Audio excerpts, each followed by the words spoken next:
The stakes are raised for the second game of this doubleheader between SUNY Cortland Red Dragons and your Syracuse Orange. I'm Jack Elliott. With me, of course, Rowan Mastrangelo. And according to the president, Jake Kleiman, this is essentially a playoff game. It's going to be tough to make the playoffs for either of these teams if they lose. Yeah, with this loss, if it is a loss for Syracuse, Cortland will be atop of the New England West, and they'll also have the tiebreaker. It's sliced into left field by Sawada. Gatto's under it, and the first out of the game is recorded. And if you're not at the top of your division, or don't at least have the tiebreaker over the top team, it is very, very difficult to have a record high enough to sneak into the playoffs. So this would not only upgrade their conference record, but also their head-to-head against the Red Dragons, who are contending for a top position in the division almost every year. First pitch to Neufeld is outside. We'll take you through the lineup real quick. It's Sawada, then Neufeld, then Corrado. Cleaning up is Greer, followed by Oliver Green. Robbie Fragola in the sixth spot. Then it's Cullen Fleckner, Zach Colosimo, and then Jake Kleiman rounding things out. It's a lined down the line foul by Neufeld. It's 1-1. Take you through the Cortland defensive alignment as well. It's Gatto in left, Giacconi in center, Heineman in right field. From left to right on the infield is Baranowski, Butka, Malika, and Picate, as Neufeld lines that into center field. Giacconi is under it, and that's the second out. Behind the dish is Joint, and then on the mound it's Owen Lanzarone. Lanzarone has pitched to a .97 ERA in 9.1 innings pitched. You can hear the Sweet Escape playing. That means Jack Corrado is up to bat here.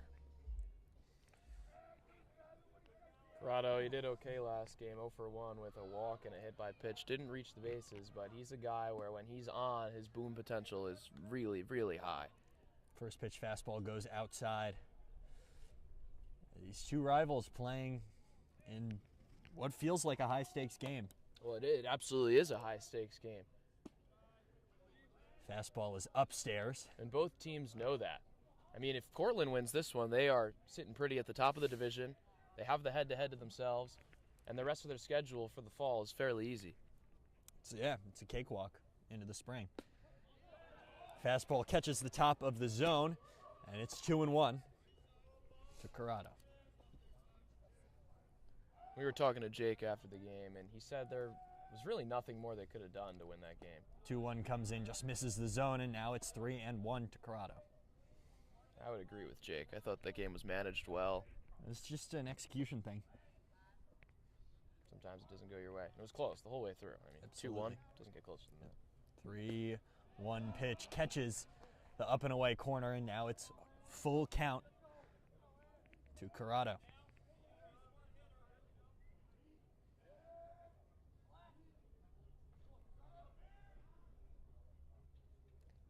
The 3-2 is popped foul. Baranowski not even going to go take a look at it. It'll fall out of play. Count stays full.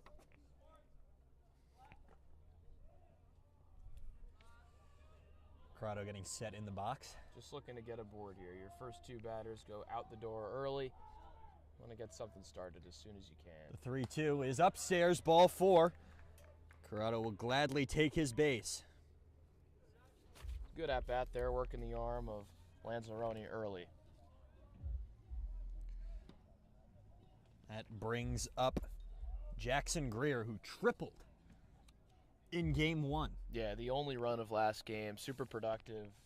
Just his 4th extra base hit on the season, but it came in a big spot last game. Takes a big hack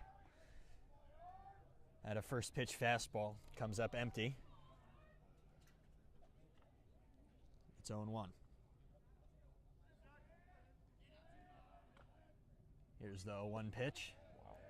Breaking ball catches the inside corner to the lefty. And it's 0-2 here early. And he didn't like that call, but I think that was a strike. I really think the movement on that pitch sold it, and it was placed perfectly. You could almost hear the strings, the laces of the baseball, based on how Swing and a miss, strike 3. Greer goes down on 3 pitches. The Orange on 4 batters. We'll go to the bottom of the first all knotted at 0.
Bottom of the first here at Gutchess Lumber Sports Complex in Cortland. And it's Balin Simmons on the mound for Syracuse. Closed out last game. Unfortunately received the loss, looking to redeem himself here with the stakes high. First pitch to Malika is a strike. Run you through the order. For Cortland, it's Michael Malika, followed by Giacconi, then Baranowski, then Picade, then Heineman, on to Moormill, Tagato, Joint, and Butka rounds things out. Green's taking a second to talk to Simmons. Early mound visit. First pitch, something already went wrong. Great. Well, it could just be, hey, I noticed he called this. No, yeah, it's probably something good. Probably a nugget of information. And it's great to find those things out as early as possible. So 1 now to Simmons. The pitch, up and inside. Count goes even. Syracuse defensive alignment, left to right in the outfield. It's Kleiman, Fleckner, Greer. First base, Corrado. Second base, Fergola. Third base, Colosimo. At short, it's Sawada. Simmons on the mound, and Green behind the plate. That's a change from the first game as the breaking ball just misses the outside corner. Green behind the dish. You know, it's interesting. It's a trade-off. We'll get into it in just a moment as the fastball nips the outside corner, and it's 2-2. Yeah, I'm a fan of the change. I think that Shea is he's great at blocking the pitches that get a little wild. But the stolen bags, especially from first to second, was a big problem for Syracuse, and I think that's where Green has the advantage. The 2-2 swung on and missed, strike 3. Simmons gets the first batter with a nice fastball. There's one away. And that's a great feeling for Simmons. He's a pitcher that I think kind of builds on his momentum. His stock is kind of exponential growth once once he gets one, there's a lot more to come. So to get a strikeout with your first batter, it's a good sign. Rowan, you didn't see him, but my goodness, against Temple, when he came in, bases were loaded. Sure. 4-2. You know, the first run comes in on a tough fielder's choice. There's only one out. And strikes out the last batter. My goodness, he can pitch. That's clutch. Giacconi flies one right to Sawada, on to first in time. Good diving play from Sawada to keep that from getting into the outfield. Showing off some defensive flair, and there's 2 away now. I mean, that is all Sawada. He is so quick, and his coordination is fantastic. It's so easy to get off balance when you're popping up from the slide or your throw gets all out of whack, but everything on time and on target. He's so consistently locked in. First pitch to Barnowski is fouled back. 1 away now. Excuse me, 1 strike.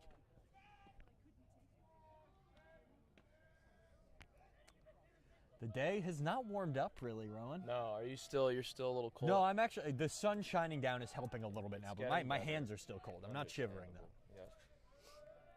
The 0-1 to Baranowski.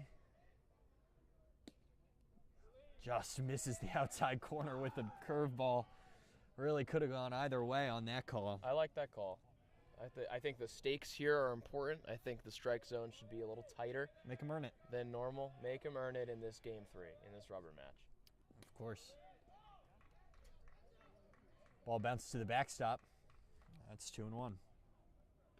And that's a play, luckily there's no one on the base path, but that's a play that I think we would see Nick Shea making. That ball in the dirt and came off the glove of Green. Right. Shea's great at stopping those awkward pitches. Right. Green, it's not exactly his strengths. His strengths lie elsewhere, but it's the trade-off that we're seeing. Sure. Ooh, just comes in, nearly hits him in the head. And yet again goes to the backstop. There's another one. That's 3-1. Simmons working from behind on Baranowski.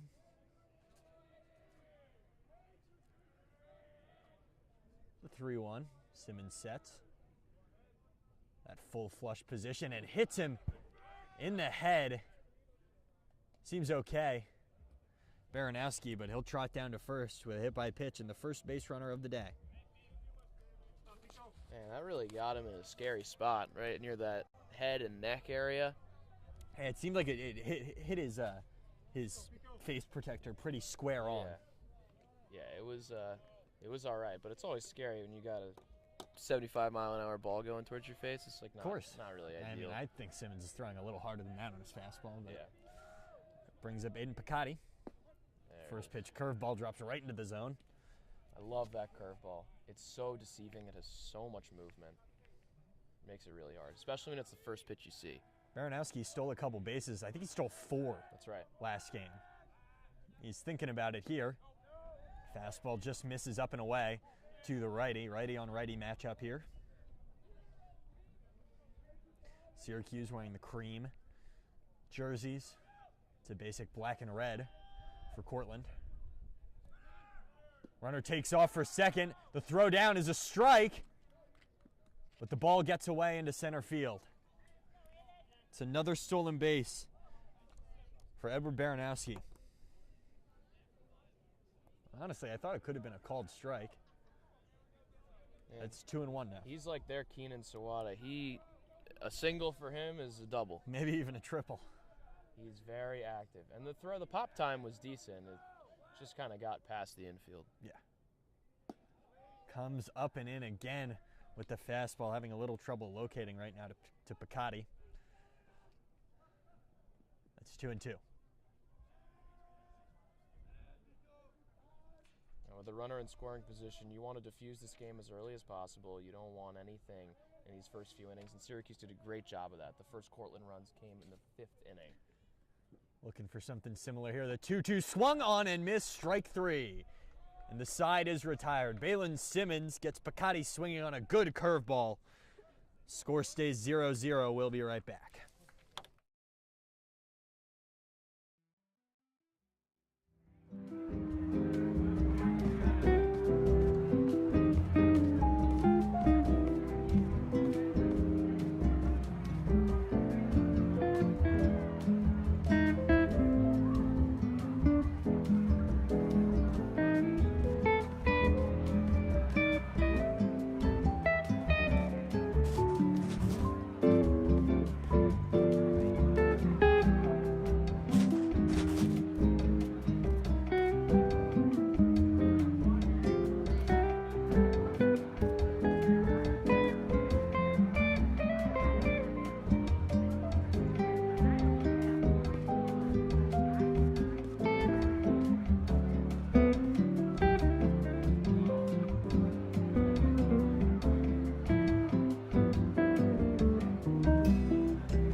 It's the top of the second here in Cortland.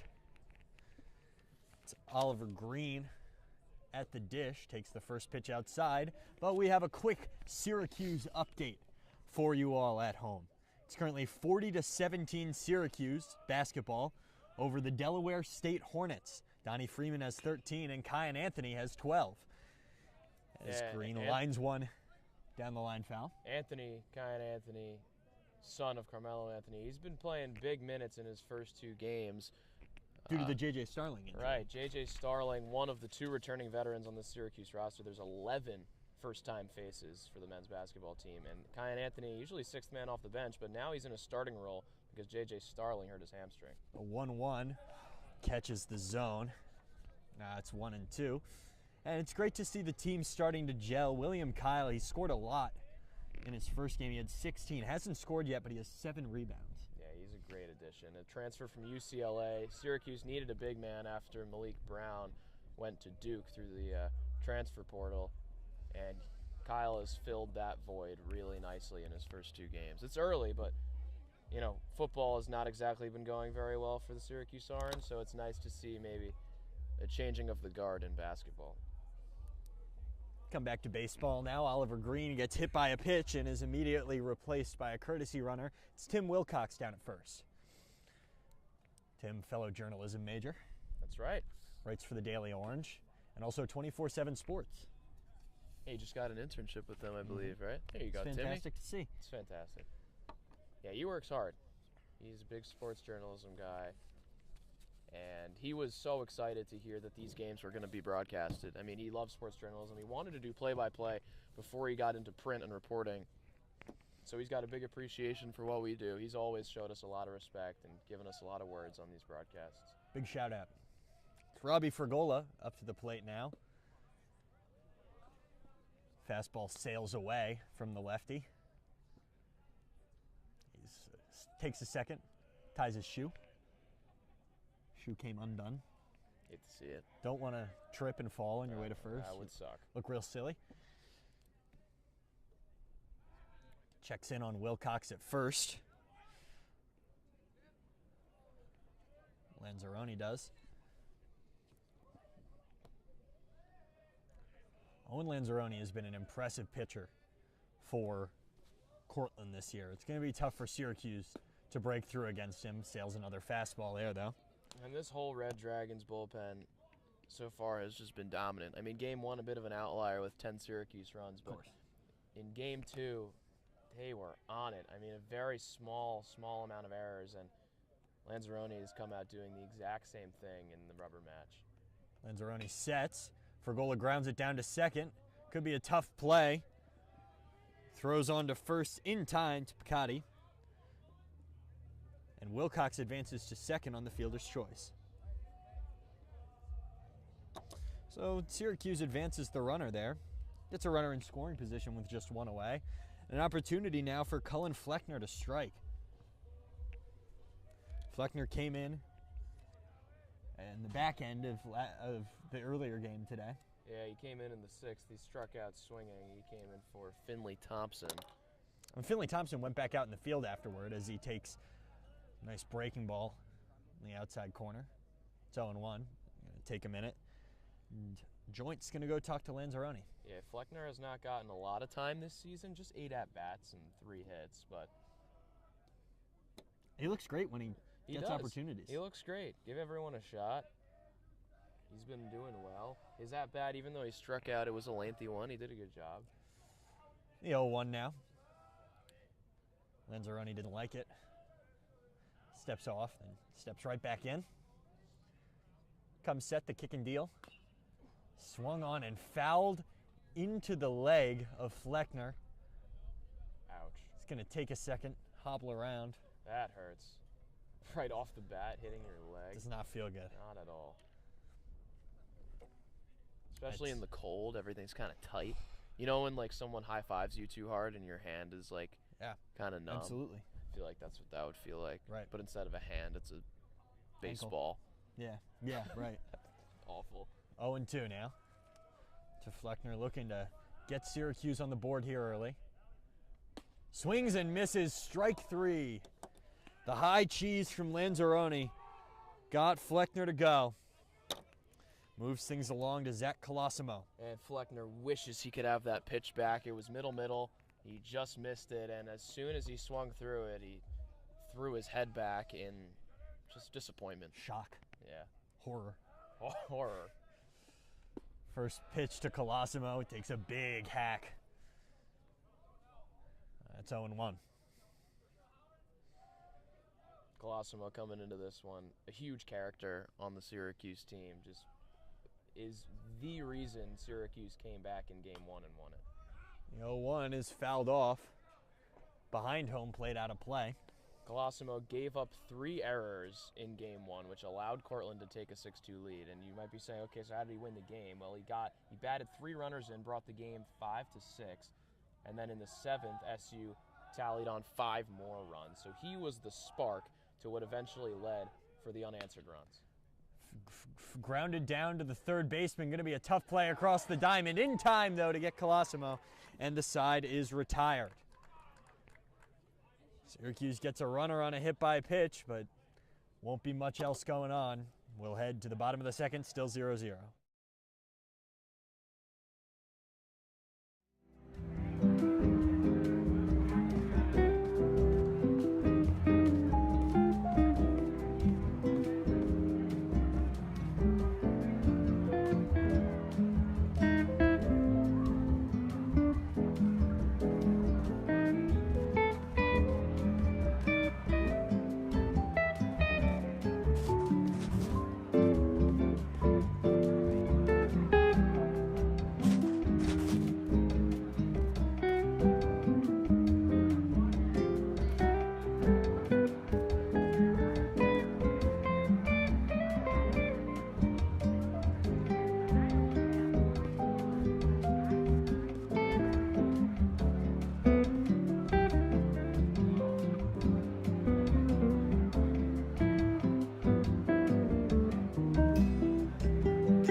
Well, it's the bottom of the second here in Cortland, still scoreless.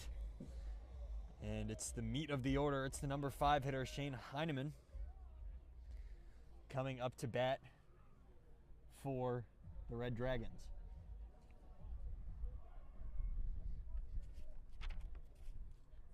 It's Balin Simmons still on the mound. Getting into his second inning of work. He had 3 in the first game. That pitch comes in, nearly hits Heineman. Opens his account with the ball. Heineman 1 for 2, or 1 for 3 in the last game. He crossed home plate off a hit by pitch. He lines that one into left field. It's going to be a long run for Kleiman, and it's over his head into the gap. Center fielder Fleckner recovers. He's going for 3. Slides in head first into third base. It's a lead-off triple for Shane Heineman. She's got every single piece of that fastball. And this is exactly how the 4th inning of Game 2 started for Syracuse in Jackson Greer. He was a leadoff triple and then made his way around home plate after a few batters. So we'll see if Cortland can do the same. They're in prime position to put some runs on the board. And it's the designated hitter, Matt Mormile, to bat now. Takes the first pitch fastball just outside.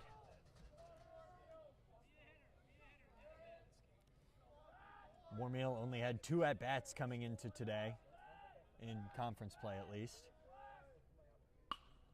It's grounded into right field, a base hit. Heineman's going to trot home standing. And it's Matt Mormile who comes through with an RBI single to put Cortland up 1-0.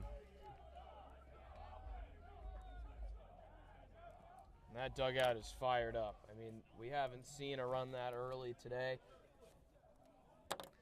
And the trend has really been pitchers duel, defense, defense, defense.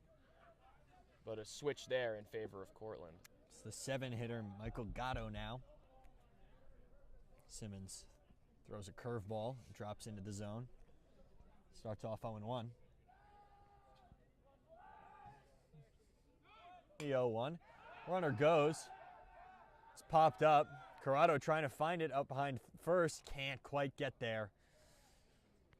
Moormeal gets back.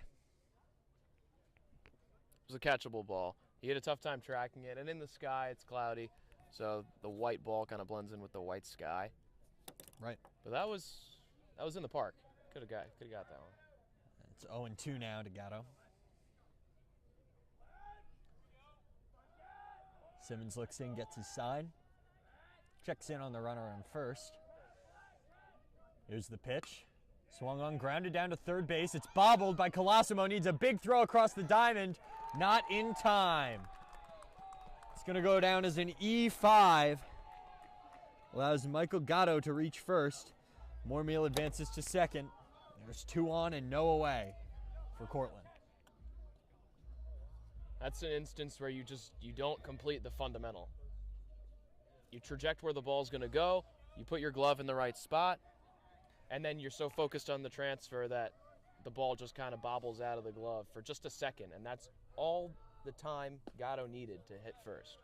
It's Carson Joint, the backstop up now. First pitch curveball couldn't quite clip the top of the zone. It's 1-0.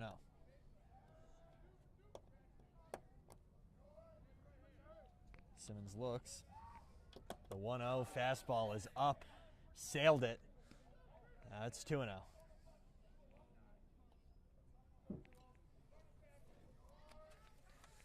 Simmons now starting to struggle with his command here heading into the second inning. It's a little too early for that. It gets away from Green. They're going to advance both runners on the wild pitch. Green couldn't quite corral it. It's 3-0, and now there are runners on second and third. Here's the deal. 2 runners in scoring position. You already let 1 cross home. None away. It's early in the game, but if this trend keeps up, I'm sure there's going to be an early discussion with Simmons. Is he going to wave him off like Park did and let a little more traffic, or is he going to accept? That ball just misses. Fastball couldn't clip the outside corner. And the bases are loaded now for Joshua Butka. And they're going to talk it over with Simmons at the bump. I think this is smart. Agreed. It's hasn't quite gone the way you would have expected, and maybe it's just starting to take a little bit of a toll on him. 100%. And this Cortland dugout is not helping. I mean, after every hit, they are riled up. They are vocal during the windup of Simmons on the mound. This is a very hard environment to lock in. Quick chat. Simmons is ready to go again. The tomahawk chop is playing from the Cortland dugout. Yeah, they're fired up. But this is a tough spot to be in. No out space is loaded. It's really difficult. You're going to need a strikeout, a pop-up, something of that nature to get out of this. This is truly Harry Houdini. First pitch curveball is bounced foul. Starts out 0-1.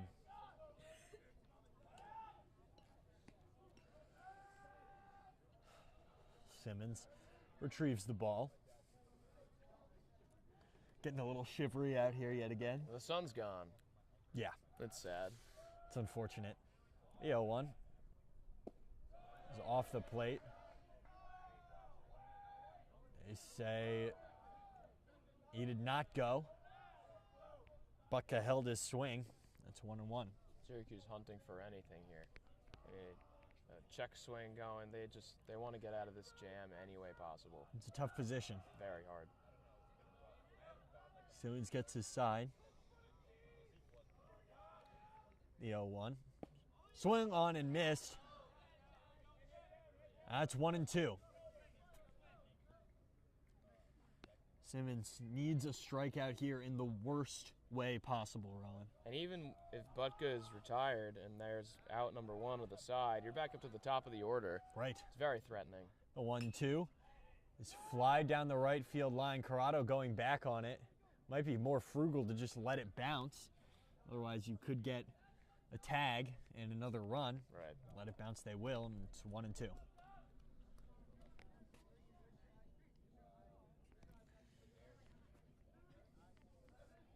Simmons trying to grind through the bottom of this order.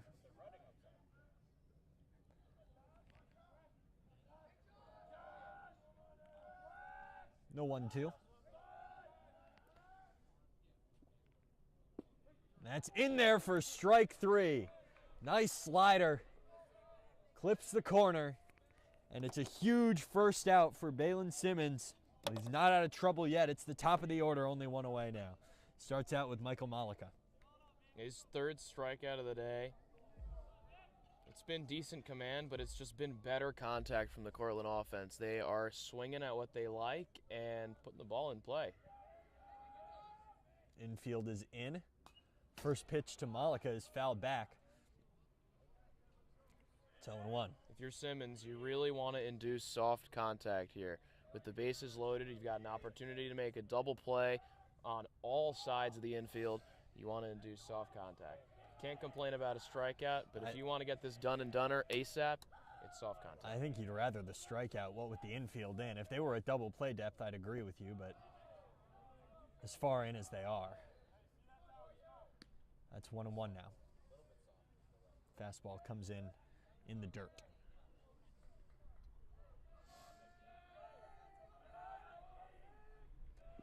Simmons comes set.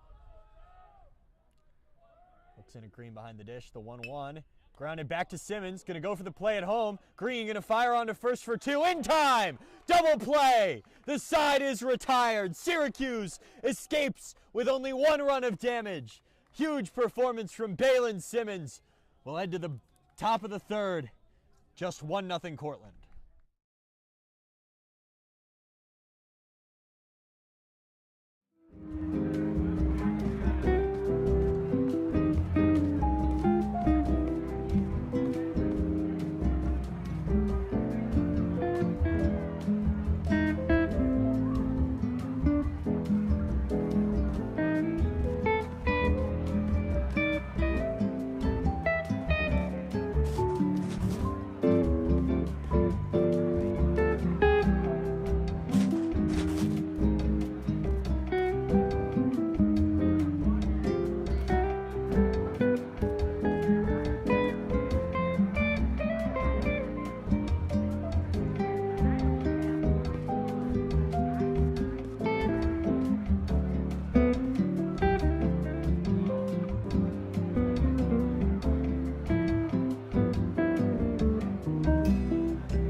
It's the top of the 3rd here. Syracuse let up a run in the bottom of the 2nd after a leadoff triple, but managed to escape a bases-loaded jam unscathed.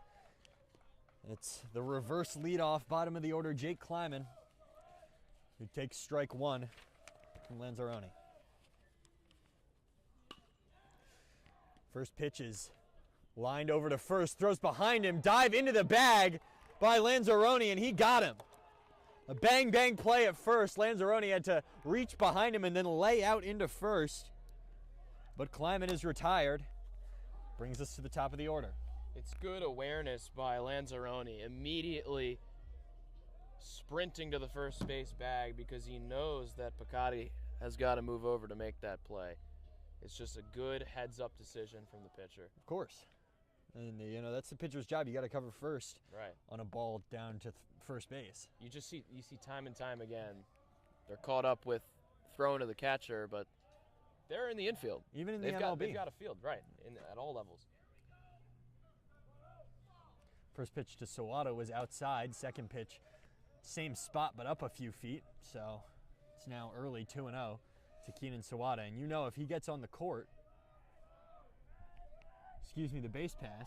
The court. What are you still locked into the Syracuse Delaware State men's basketball game? I mean, it's pretty far out of hand. But if he can get on the base pass, he can turn that into 2 bases, maybe even 3. Absolutely. He's been very limited today. This was just one of 4 games this season last game where he had just 1 hit. Right. He's got 5 multi-hit games this year. So we usually see a lot more productivity from him. The 3-0 manages to clip the zone, and now it's 3-1 to Sawada. That's all credit to the Cortland bullpen. They're deep. They've done their job very well today. The 3-1 is outside, ball 4. Wow. And Sawada trots to first. Brings up Adam Neufeld. May not have much swinging of the bat to do because Sawada's going to want to get going. For someone that loves to swing and is rarely walked in Sawada, he was very patient. He did not swing at any pitches that he didn't like, and it paid off. He knows that this team needs to play small ball right now. Get a run across. And he's already off to second. Throw is bobbled by the catcher, and he is safe just beyond the tag. It was a good throw down from Joint, but Sawada managed to get around it, and he steals another base. It was a great throw down. It was a great pop-up. He even bobbled it a little bit on the transfer and still managed to throw a strike. If he doesn't bobble it, Sawada's probably cooked. Probably. He is quick, though. He's speedy. Very. And Neufeld can now look to drive in a run with the runner advanced into scoring position. That pitch skips in there. And Joint was quick to be up with it. And if he wasn't, Sawada was on his way to third. It's 2-0 now.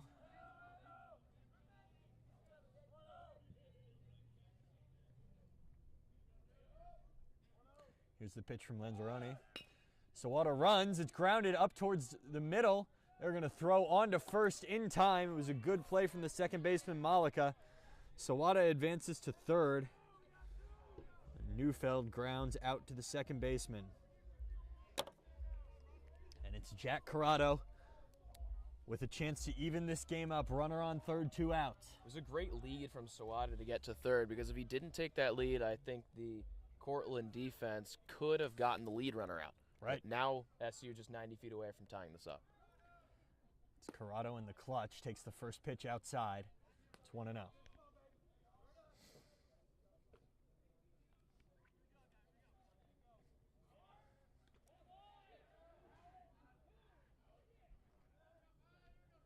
Here's the pitch to Corrado. Looks it into the glove. And it's 1-1. I'd like to see more contact out of Corrado. He's able to do it. He's got 3 extra base hits on the season. It's the second most on the Syracuse team, but really not a lot of contact today. Hasn't logged a hit. He's gotten on base, but it hasn't been from the bat to ball. And that's something that he does better than a lot of folks on this roster. The breaking ball just curls around the plate. It's 2-1 to Corrado. He waits for his pitch a lot. And he swings at it if he likes it. He's very particular. Exactly. The 2-1. It's up and in. Managed to duck his head out of the way of that one. That's a great eye. That's 3-1. Nearly came in and hit him. Yeah. After Corrado, it's Greer, who had a huge hit in game 1. Here's the 3-1. Lanzarone comes set. Swung on and missed. And the count goes full. He liked that one, took a big hack at it. And that pitch looked great until it crossed the plate. That's when it really dove and you saw all that movement from that breaking ball. So deceiving, a very well-placed pitch from Lanzarone. The payoff pitch is low, ball 4. And Corrado trots to first. Now there are 2 on with 2 out for Jackson Greer.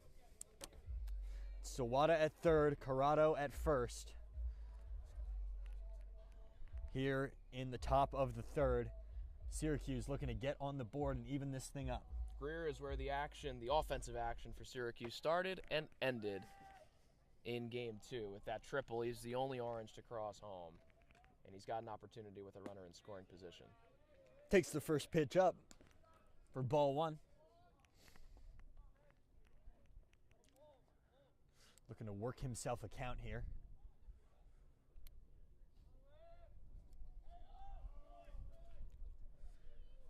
Lanzarone comes set, the 1-0. Nips the inside corner. Counts even again at 1-1.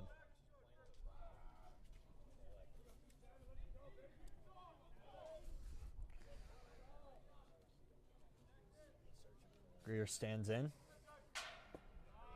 Pitch comes in low. And it's 2-1. Making Lanzarone work, making him throw pitches this inning. When you reach a game 3 in a best-of-3 series, bullpens are really on the last of their life, and every pitcher becomes even more valuable. So the more you can deplete an arm, honestly, your offense is going to turn up.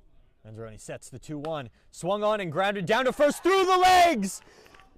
In comes Sawada. Syracuse ties the game. Corrado goes first to third. Greer hits one hard enough to get through the legs of Picotti. And it's 1-1 here in Cortland yet again. It's a good piece of hitting. It was right along the first base tightrope, stayed fair, and right through the 5-hole of Picotti. It's Bill Buckner-esque. Stakes are a little less high. It's not Game 6 of the World Series. But to these guys, it probably feels that way. I mean, Kleiman said before this is like a playoff game. If SU loses this, it makes their spring session a lot harder. So just to make it clear for everybody at home, if SU loses this, they are a game behind Cortland in the standings, and they also lose the tiebreaker. So you have to make up 2 games in the spring, this being the last series of the fall. And that's a tall task, especially given who their opponents are. They don't get to play each other again, and the opponents kind of get weaker from here on out for Cortland. Yeah, this is definitely the hardest game Syracuse is going to play. And they got a chance to play them in the Cortland Invitational. Didn't end up winning. The Red Dragons ended up winning that whole Invitational. But they've had a chance to play multiple high-caliber Ball games. skips to the backstop. First pitch to Oliver Green. Corrado's going to come in to score, and Syracuse takes the lead. First pitch fastball skipped into the opposing batter's box. Syracuse reclaims a 2-1 lead. Greer heads down to second as well. It's a wild pitch. And Oliver Green starts off 1-0 and still a runner in scoring position. Syracuse working well with 2 outs here. It's great awareness from Corrado, recognizing that that's his time to go. Green flag, and he went. Fastball's off the plate, now it's 2-0.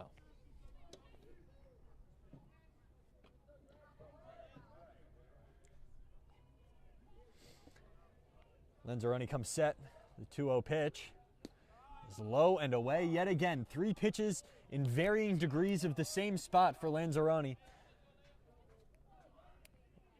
Oliver Green is looking at a 3-0 count. This is easily the most tumultuous inning. That ball comes in low.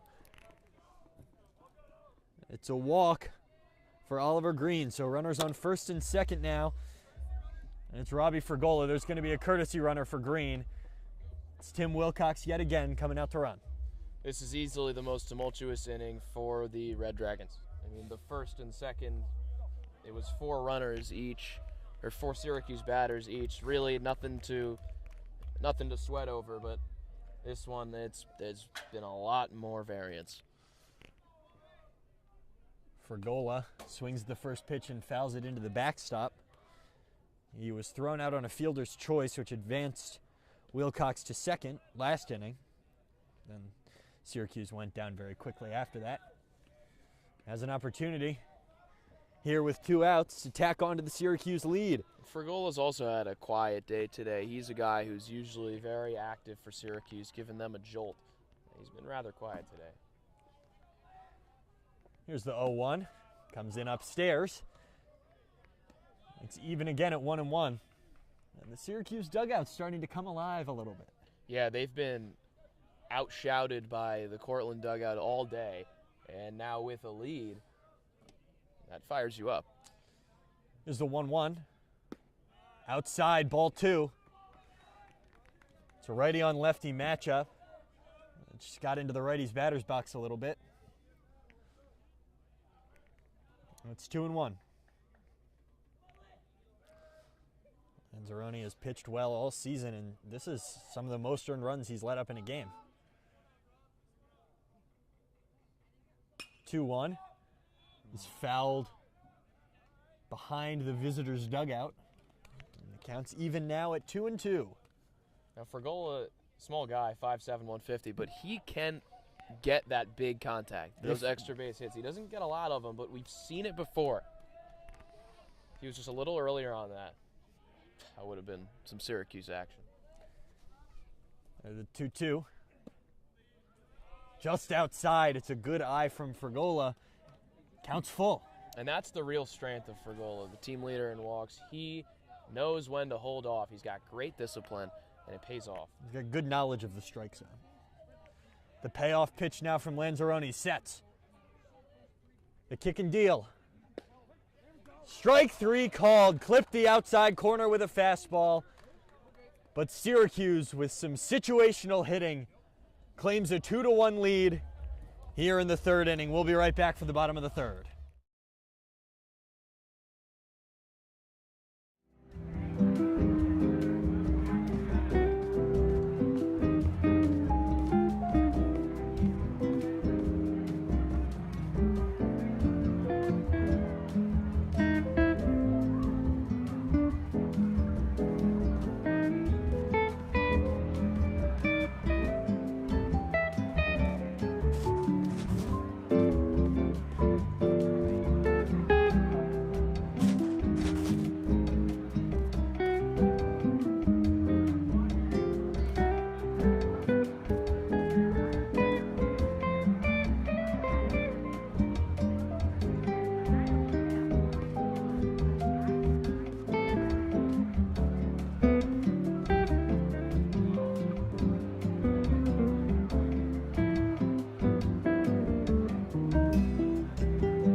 It's the bottom of the 3rd. Syracuse struck hard in the top of the 3rd.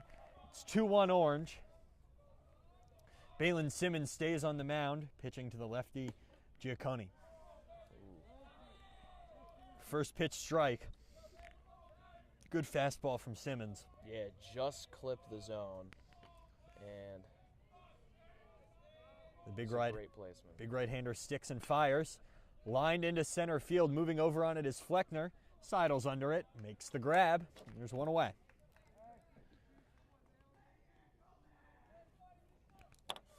Decent contact, but nothing too special. That brings up Baranowski, and boy, let me tell you, he is the engine of this offense. Baranowski's been great, especially on the base path. He's got to get there first, but he's been on a lot. He racked up 4 stolen bags in the last game. Is that right? It's ridiculous. And another one to start this game off, too. Big right-hander fires in. Just off the plate. You didn't love it. He's just aggressive. And aggression in this league, club baseball, usually it pays off. Keenan Sawada, another example of it. A lot of the times the defense just can't quite capitalize. And that curveball clips the outside corner from Simmons, pitching to the right-hander. Threw it away from him, and now it's 1-1. That was a very good pitch. He checked his swing. Could have gone, but that was perfectly placed, just out of reach. The 1-1 is popped up. That's coming right towards us. It's going to stay in play, though. It was too far away for Oliver Green. I thought I was going to have to make a play on that. Yeah, I thought our MacBooks were going to need a repair. I think Green turned around and said, "No, I'm just too slow." Oh. I don't think he was. I think that was just a tough play to make, to be honest with you. It's 0-2. Excuse me, 1-2. Here in the bottom of the third, Simmons fires. Stuck it on the outside corner, but just a few inches off, and now it's 2-2. He's really favoring the outside in these last few pitches. I think now is a good time. You've kind of dragged the batter's eye to the outside of the zone to maybe throw one on the inside. I'm throwing high cheese here. Okay. Here's the pitch. And it is inside, but he read it perfectly. It bounces in front of Fleckner in center field for a base hit. Baranowski is aboard yet again, and he continues to motor. Brings up Aiden Picotti. He read that real nice, and he put it in the perfect spot, just where nobody was in the outfield. Jammed it off his fingers, but leads, I mean, it falls faster that way. First pitch to Picotti goes to the backstop. And Baranowski heads down to second on the passed ball.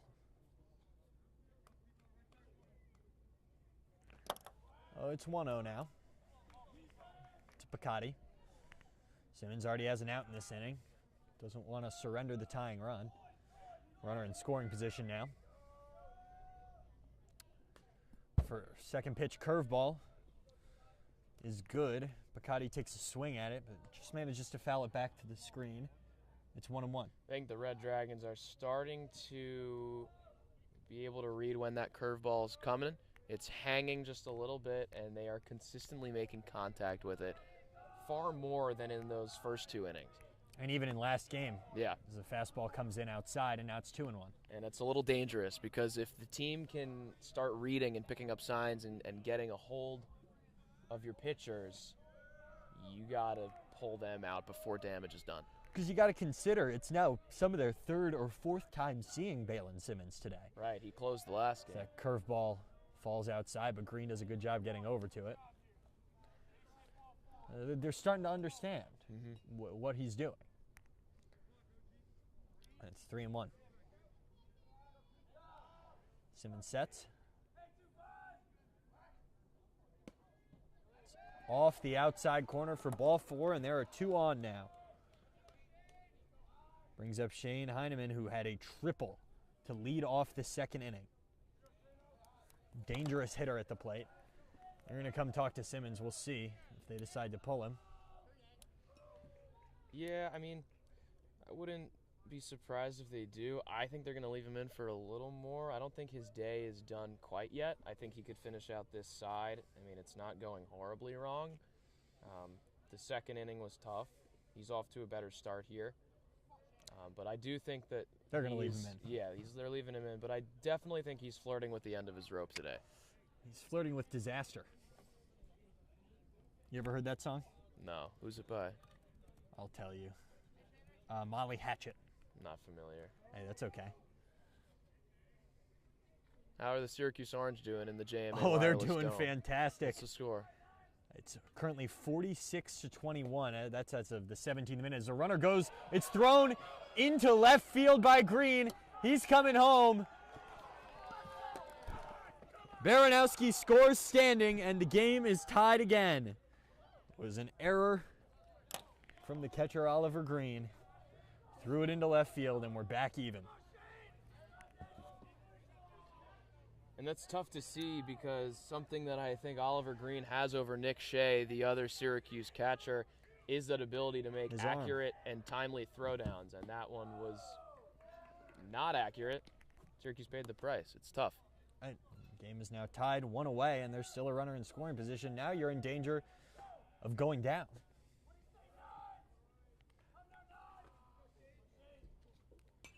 Pitch to Heineman is fouled off into the screen. 1-1.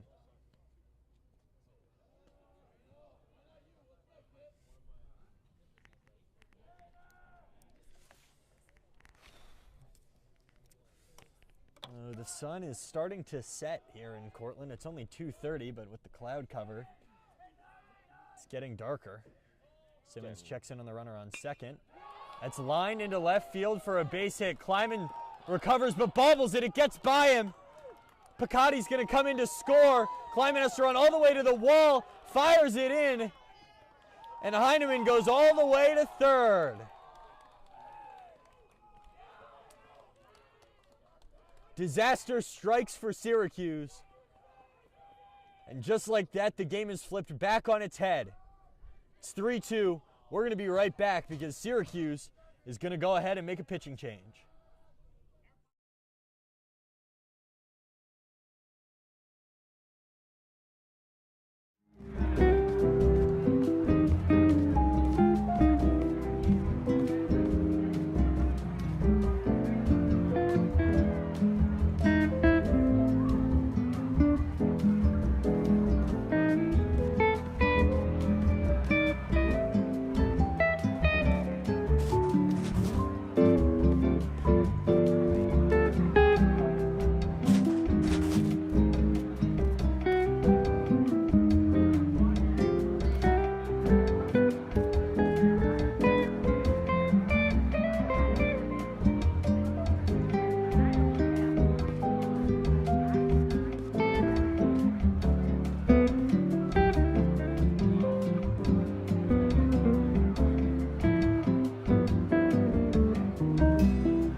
Well, it's a pitching change for Syracuse. Aiden Weinberger replaces Balin Simmons.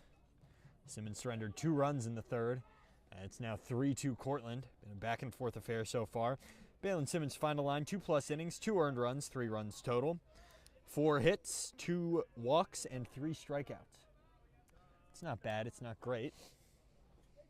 No, it's really, yeah, that's a great way to put it. Cortland has just been solid on all fronts. First pitch to Moormeal is a strike at the top of the zone. Excuse me, a ball above the zone. Gets a good splitter in there. And now it's 1-1. Still only 1 out here in this bottom of the 3rd inning. The runner on 3rd.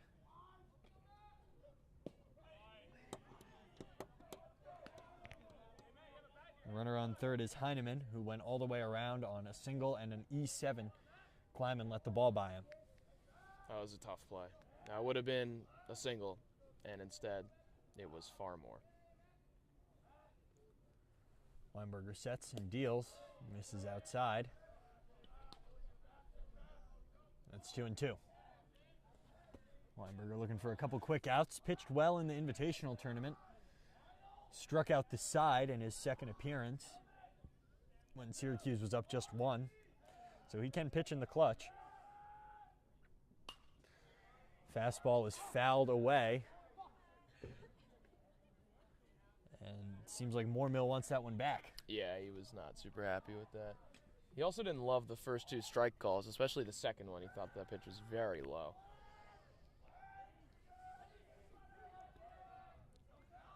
Weinberger sets, kick and deal with that high kick. It's grounded to 3rd. Colosimo bobbles it. Heineman's going to come in to score. Was looking for the play at home, but just couldn't quite get the transfer. Had his eyes up. Had to settle for the out at first. And it's now 4-2 Cortland.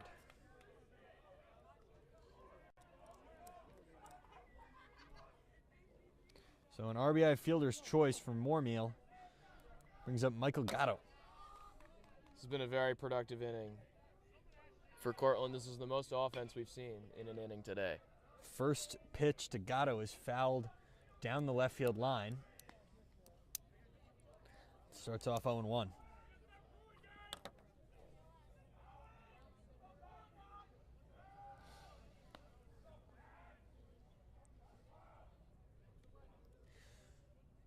It's the top of the 3rd here. Syracuse down 4-2. Aiden Weinberger on the mound, and it's Michael Gatto at the plate. It's an 0-1 count. Weinberger, kick and deal. Fastball up and in. That's 1-1. You can see Weinberger trying to calm himself down in the face of what has been a tough inning for Syracuse. Line down the line, nearly clips the 3rd base coach, but foul. It's 1-2 now. Weinberger has pitched okay thus far, but you can kind of see his eyes diverting to the Cortland dugout when there's noise being made, and I beg the question, is that kind of throwing him off? Is that making him second guess, lose confidence, get rattled? Right. It's a tough thing to tune out. And they're loud over there. They are. I wonder if it's picking it up on the broadcast. It did some. Yeah. For the Temple game last week. Sure. It's 1-2 now. Swung on and missed. Strike 3. Weinberger stares him down. Then comes off the mound. It's a big outing in relief for Aiden Weinberger. Limits the damage to just 1 more run. It's 4-2 Cortland heading to the top of the 4th.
Well, can Syracuse strike back here in the top of the fourth? First pitch from Lanzarone, which I'm kind of interested to see that he's still in the game after last inning. But that was a tough one for him. Yeah. He's facing Cullen Fleckner. But at this point in the series, I mean, we don't know the depths of their bullpen. You got to let your guys run. Well, yeah, when you've gone 3 games, you only have so many arms to rely on. You kind of gotta make it work. Of course. This is a 2-0 to Fleckner.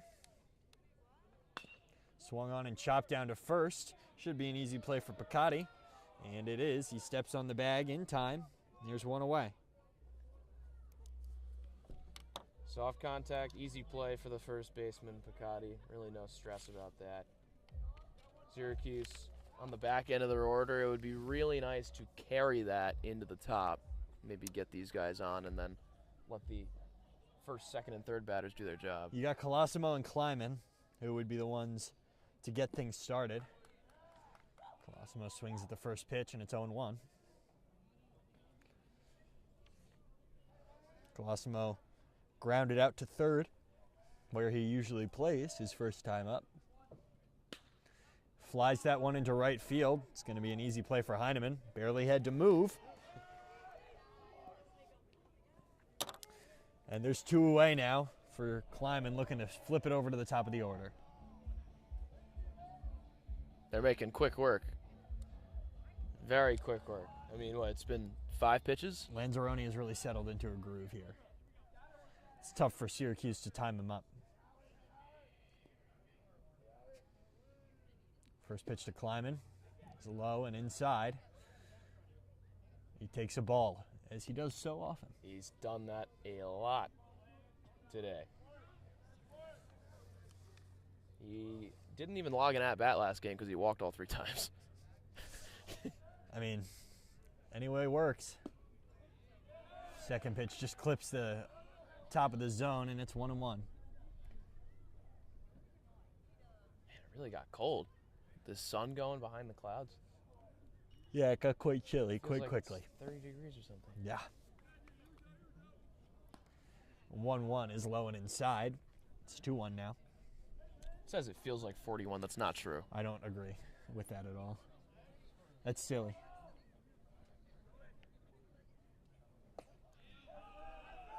Good pitch from Lanzarone. Things are even again at 2-2. Here in the top of the fourth, 2 away, nobody on base. Lanzarone comes set, kicks and deals to Kleiman. It's inside and it gets away from him. So the count runs full. Sawada is ready to go. He's been in that on-deck circle, hyping himself up, staying loose in this cold weather. He wants to get up here and make a play. But Kleiman's got to do his job first. He's been relatively quiet. He's walked, but he hasn't gotten bat on ball. Very rare for him. Here's the payoff pitch. Swung on and chopped down to the second baseman. Malika up with it onto first in time. And the side is retired. Syracuse goes down 1-2-3 after surrendering 3 in the bottom of the third. We'll be right back for the bottom of the fourth.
Well, it's Aiden Weinberger still on the mound here in the bottom of the fourth, looking for another clean inning.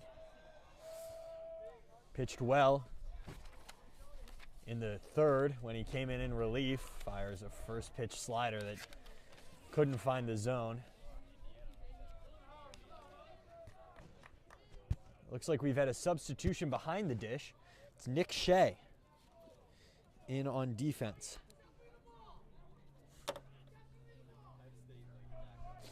I don't mind that change from Syracuse. I mean, Green has been okay, and Shea was pretty solid when it comes to getting those blocks, so I like this change.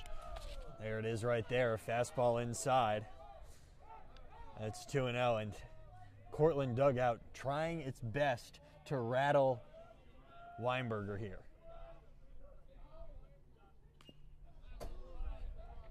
Good slider is fouled off by Joint, the backstop, who's at the dish. I think the main thing here for Weinberger is just staying warm and staying loose. As a pitcher, if your muscles get tight or you get cool, your command is off, your speed drops drastically. It's very tough. I'd say the main thing for him is not getting rattled. That too. That 2-1 clips the strike zone, and now it's 2-2. Yeah, that dugout, they've been vocal all day. I mean,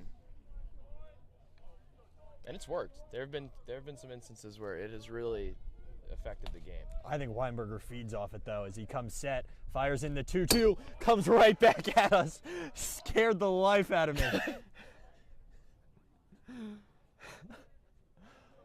We'll do it again at 2-2 after a near-death experience. That was scary, man. I mean, there's a big screen in front of us. It really shouldn't be. There's one little hole, though, in the fence. That's true. And it is right in front of my face. Could you imagine? That would really just damper the evening. The 2-2 swung on and fouled off down the third baseline. Stays alive.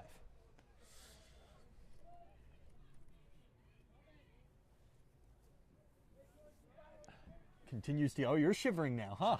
I don't know what happened. I went to the bathroom for 1 second. I felt some heating in a building. And it was over. It ruined. I really shouldn't have done that. Weinberger sets the 2-2.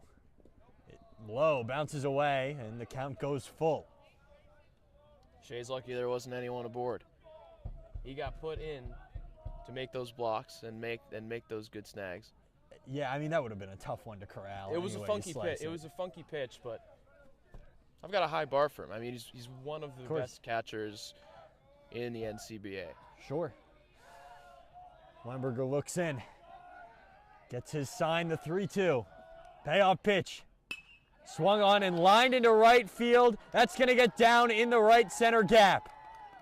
Going back on it is Greer. He's going to collect and toss in. Joint goes all the way to third. It's a stand-up triple on the payoff pitch.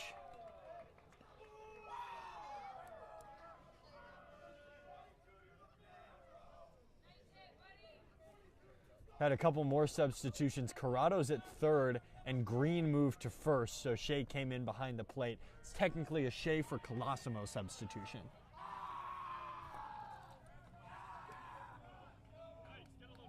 Joint's going to walk off. Jacob Cotto's going to pinch run for him. I like that change, but as he headed back to the dugout, he was met with thunderous cheers from his Red Dragons. First pitch to Butka in there for a strike. Weinberger's going to have to do some work to leave this inning unscathed. That ball gets away from Shea. Comes in standing. It's another run for Cortland. It's now 5-2. Starting to get out of hand now for Syracuse. Yeah, the difference between a 2-run and a 3-run lead is really big. They've been in this position before. They've been down 6-2 and came back to win, but it's a tall task. Weinberger fires in a strike to Butka, and it's 1-2. That was a necessary strike. He hasn't logged one in a little bit.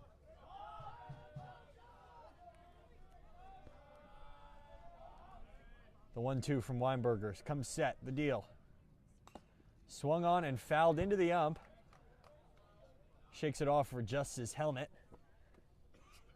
Try again at 1-2.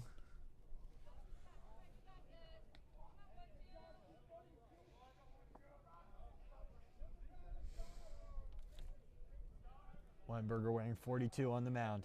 Toes the rubber. Here's the pitch.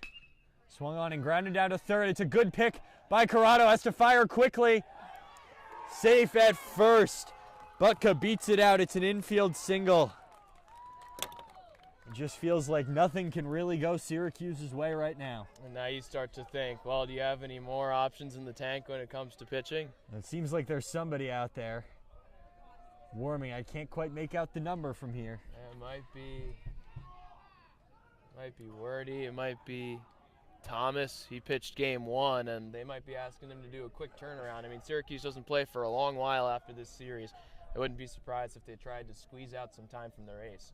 Weinberger fires in a fastball upstairs to Malika. Lineup is flipped over. Malika has struck out, grounded into a 1-2-3 double play.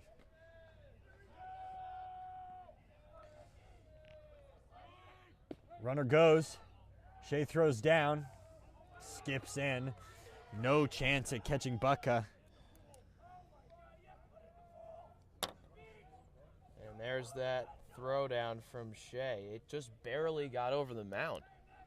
It's because he's throwing from his knees. He doesn't pop. I hate to be critical, but you just got to tell it how it is. Weinberger and Shea having a conversation out there, and wow, the dugout is loud for Cortland. Fires in upstairs. They are so obnoxious.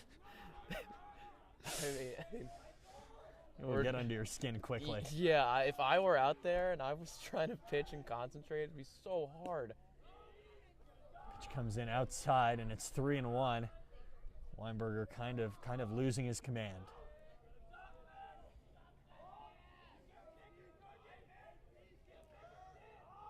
Malika stands in. Weinberger finally sets.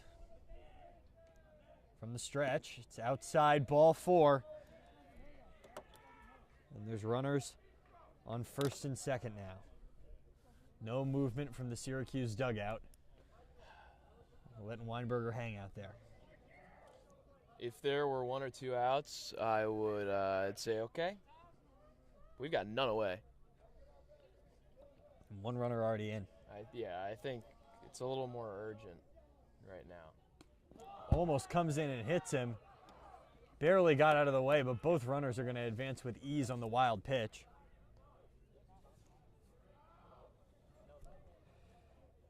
And having a lot of trouble finding anything out there right now. Quick conversation at the bullpen. Yeah, I mean, that's just another data point to make an adjustment on the mound. And we're moments away.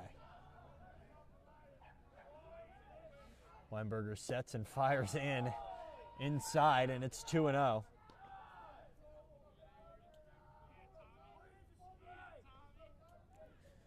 The dugout continues to be loud. I mean, why wouldn't they? They've harnessed so much momentum in the last 30 minutes between this 3rd and 4th inning. It's ready on lefty. And the inning is still young, 0 outs. The 2-0 is outside. Came too far back the other way to the lefty. That's 3-0.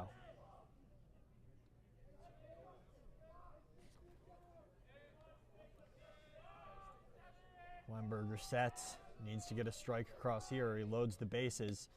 It's inside, ball 4. And it looks like Syracuse is going to make a change. They're headed to the mound, they make the signal. We'll be right back. Syracuse makes another pitching change.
Pitching change for Syracuse. It's Dan Goodstadt coming in to throw.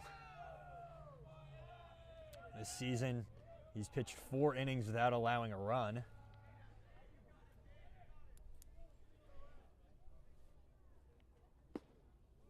It's a good swing and a miss. And now it's 1-1. The final line for Aiden Weinberger. 0.2 plus innings pitched, 4 runs, 1 of them earned, 3 hits, 2 walks. Pitch comes in from Goodstadt, just misses the plate. This is tough for Syracuse because this is a crucial scenario where you want your best pitchers, and game 3, I mean, they would not be putting in Goodstadt if they didn't have to.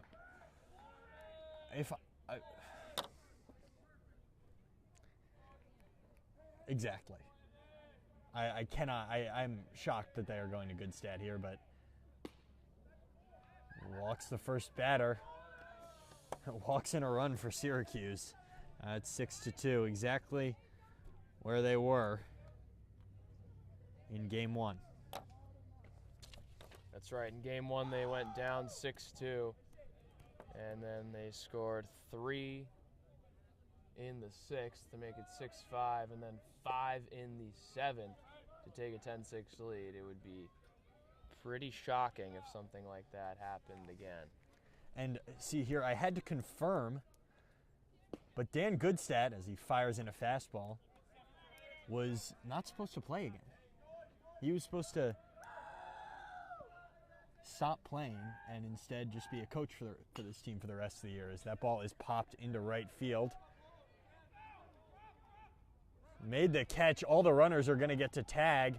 Could have let it drop to avoid the runs. Oh my goodness, the second run's now going to come in. Thinking about a third.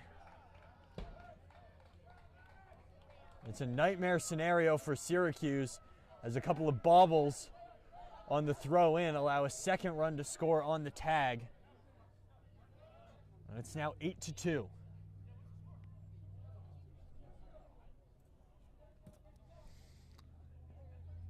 So it's an influential sac fly for Picotti that allows 2 runs to score. That ball is popped up by Heineman.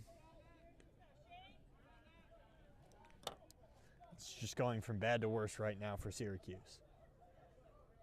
Only 1 away? 2 now. 2 away.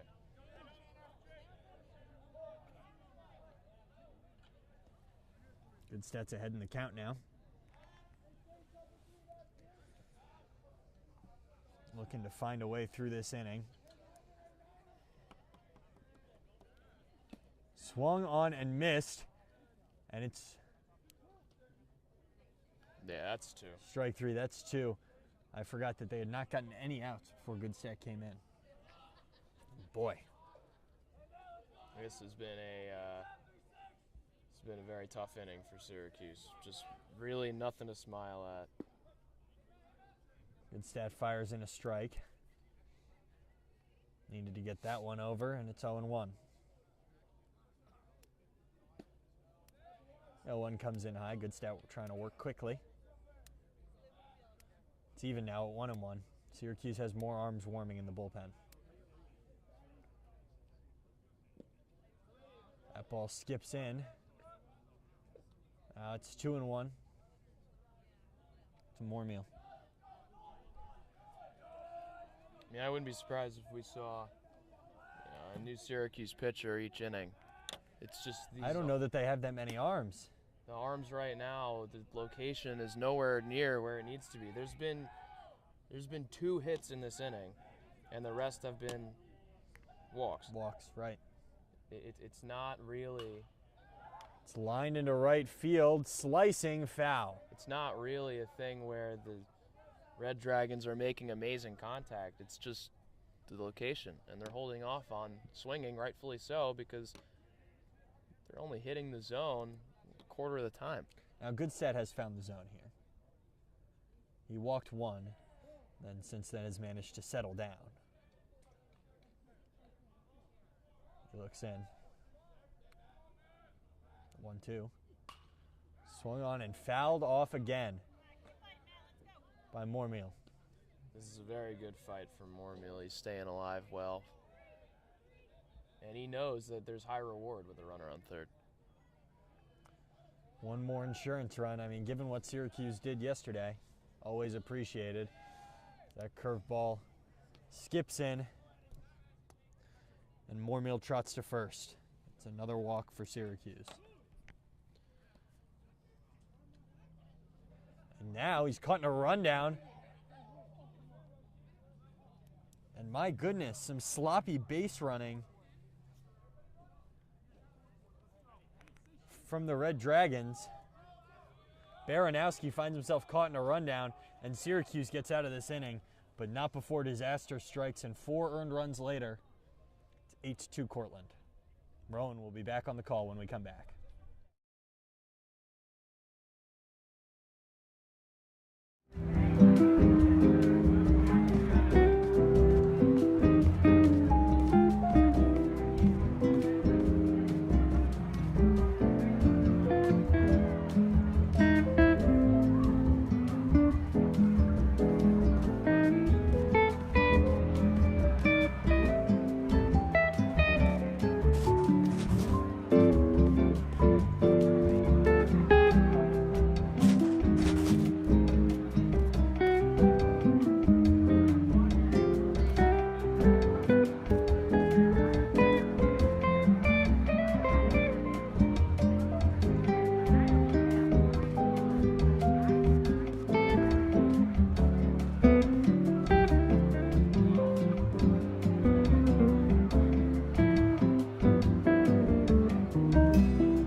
Well, this game was within reach a few innings ago, but after a 4-run 4th inning from Cortland, they've jumped out to a massive 8-2 lead. We're back here from Cortlandville, Gutchess Lumber Sports Complex, about a 30-minute drive out of Syracuse, New York.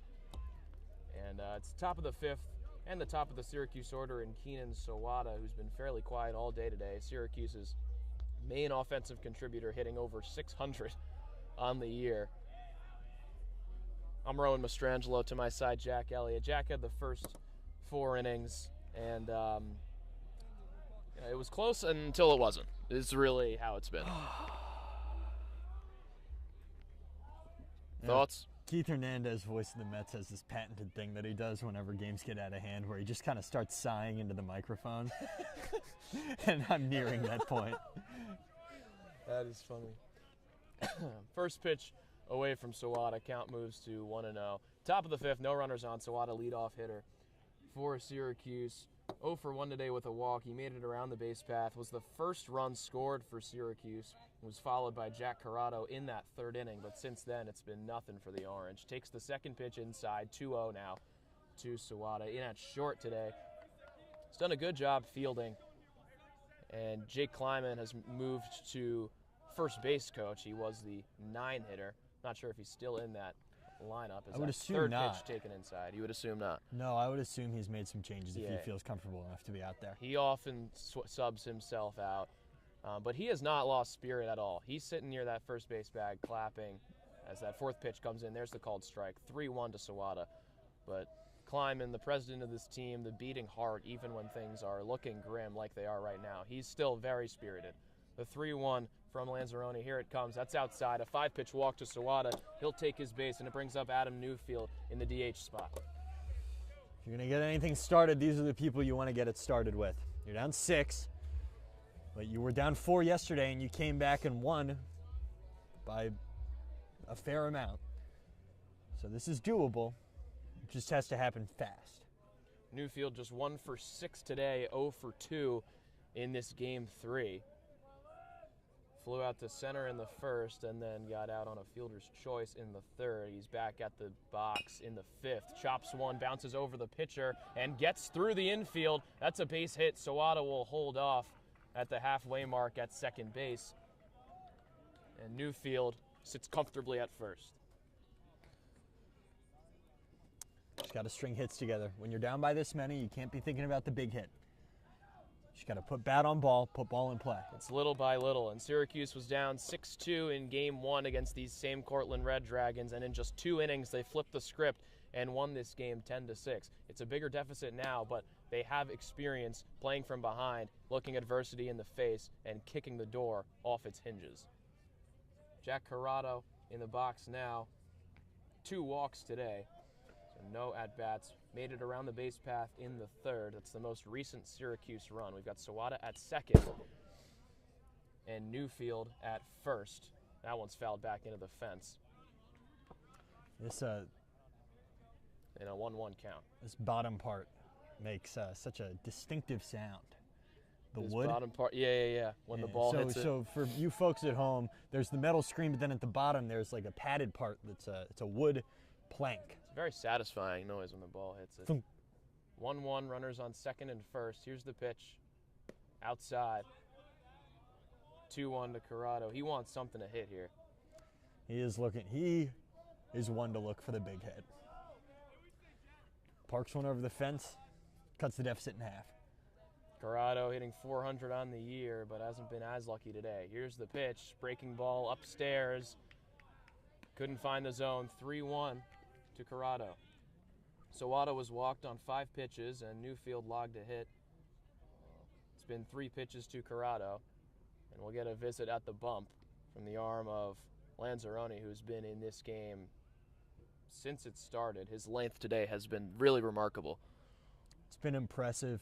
He's worked through some trouble, but he has managed to stay settled. 2 earned runs is, you'll take it, especially when your team is hitting like his is.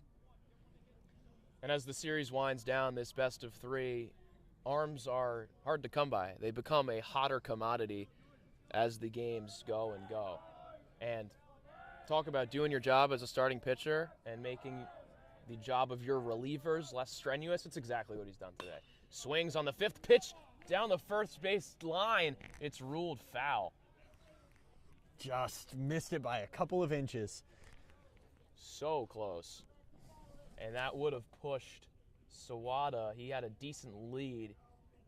He probably would have come home, but instead he'll head back to 2nd. Newfield's in at 1st. Count runs full.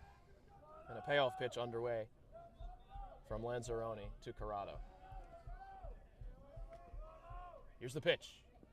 Check swing. That's a ball. And 3 straight walks for Corrado. That'll load the base path, and cleanup hitter Jackson Greer takes his box. That was one of the most egregious bat flips I've ever seen for a walk.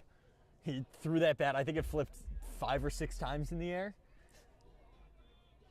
They're not losing their spirit. They're not losing their spark. Nope. They really believe this game is still in reach, and it is. They've rallied before. 8-2 ball game. Cortland leads. Top of the 5th. Bases loaded. First pitch swung on and missed to Jackson Greer. He took a big hack at that one. He liked it. He wants to get something going for his team here. Just got to be patient. Wait for the right pitch. Greer with an RBI single in the 3rd. Brought both Sawada and Corrado home. That one can't find the zone. Count evens up at 1-1. Greer also in the cleanup spot in game 2. He struck out, was walked, and then grounded into a double play, and that is where his time ended. Takes the 3rd pitch inside for ball 2. The 2-1 count with bases loaded here, top 5. Greer, another one of the many orange 300-plus hitters. In his 13 at-bats, got 5 hits. That's a 385 average. Small sample size, but still decent. Takes the 2-1, and for good reason. It's below the zone. 3-1 count. And they are working the count here against Lanzarone. They want to find their way back into this game. More pitches they can get him to throw, the better. 3-1, outside. Ball 4, and that's an RBI walk. Sawada will come home, and Syracuse cuts the deficit to 5 runs. An 8-3 Red Dragon lead. You thinking they're going to make a pitching change here, Rowan? I'm thinking they are. I think it's about time, and looks like it. Lanzarone has done his time. A high quantity of pitches and a high quality showcase. He'll head out after 5+ innings. And as they change and figure out who his replacement will be, we'll head out for just a second. Stick with us.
Welcome back to Syracuse Club Baseball. It's Eli Fontanez checking in for Lanzarone.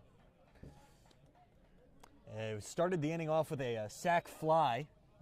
Sac fly out of Oliver Green, so that'll bring Newfield home, and SU now trails 8-4. Chipping away. The bottom of the 5th. They're chipping away as best they can, but Lanzarone, a really impressive outing. 4+ innings, 3 earned runs, 7 walks, 1 hit by pitch, 2 hits, and 3 strikeouts. It doesn't sound like a great line, but all those walks came at a time where it was, acceptable. They had breathing room. And that first pitch to Sawada, that's a called strike. The count will move to 0-1. We've got runners on first and second. Corrado at second and Greer at first. Both hit the base path via the walk. Now it's Robbie Frigola in the box. 0-1. Here it comes. Swung on, fouled back into the fence. An early 0-2 count against Frigola. He knows how to work around a count. I'm not too worried about him. Down early, it's tough, but he can come back. He did get struck out backwards, Kay. He's got struck out looking earlier in this game. Frigola, 5 walks on the year, tied for the most on the Syracuse roster. A .435 average coming into today, 10 for his 23 at-bats. Corrado taking a decent lead off of second. Fregola swings on the pitch, dropping into center, and that'll go down as a base hit. Corrado speeding to home, but he hits the brakes and scurries back to third. The throw to third. In time! He got him! The ambition from Corrado was too much, and the Red Dragon defense pounced on it. It's a disaster. It'll leave Greer at second and Fregola at first. That's the first out of the side, but it takes away a runner in scoring position and gives the Red Dragon defense a big boost in momentum. And there's 2 away now because of the sacrifice fly earlier. You can't get doubled off there. It's tough. It's a rally killer. So Corrado is out. That's the first out of the inning. Greer's at second. Fregola on a fielder's choice. Or no, on a base hit is in at first. And now it's Cullen Fletchner at the dish. Takes the first pitch for ball 1. Fletchner struck out and then grounded to third. And Picotti made the play himself, just stepping on the bag. There's a second pitch, swung, roped down the first base line. That's a base hit. Here comes Greer, coming around to score. It's just collected by the right fielder, Heineman. He makes the throw in, and there's another run coming to score for Syracuse. Diving to third is Fletchner, and he gets there. A sliding triple for Fletchner, and 2 Syracuse runners come to score. This game within just 2 runs, an 8-6 Red Dragon lead. And you know what? If he doesn't get doubled off, Rowan, it's 8-7. Syracuse is down 1 with a runner on third and just 1 out. Syracuse is in a real position to tie this game. Instead, it's way more difficult, too. It's the cost of that out. That out is so costly.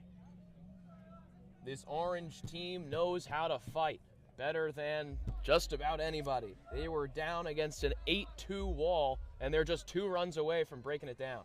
It's incredible, and it's so impressive to see what they're doing. Nick Shea with an opportunity to make the deficit even smaller. Shea swings on the first pitch, and it is through the 5-6 gap for a base hit. Fletchner comes home to score. Shea in at first. 8-7 Red Dragons. Syracuse marching back. A quick time called. It's been nothing but disaster for Fontanez coming in here. Syracuse is coming all the way back. They're going to bring in courtesy runner Timmy Wilcox. My goodness. The lead that you have is never big enough to stop these orange fellas. And it's the high executive Jake Kleiman in the box with Nick Shea at first. Kleiman walked 3 times in game 2, grounded out in both his at-bats. In game 3, the first one to the first baseman and the second one to the second baseman. But this 5th inning, after Kleiman will have gone through every Syracuse batter, and we'll hit the top of the order in Sawada. 1 away here in the top of the 5th. An 8-7 ball game. Cortland leads. Here's the first pitch to Kleiman. Taken upstairs in the zone, just catches the ceiling. 1-0 count to Kleiman. If he can get on here, it's back all the way up to Sawada. Syracuse will have batted around this inning. The 1-0, here it comes. Check swing, did he go? He did. I don't know about that one. Neither does Kleiman. He shook that one off, and he'll face a 1-1 count. It's gonna be difficult for him here. Down 0-2. Fontanez gets his sign. He sets at the waist. Checks out first base and pitches. Runner goes to second. It's a ball, and it's fumbled by the catcher joint. Shea will easily go to second. And now with a runner in scoring position, Kleiman's got an opportunity to notch this thing up. There's nobody else you want up in this situation to clutch up for the team.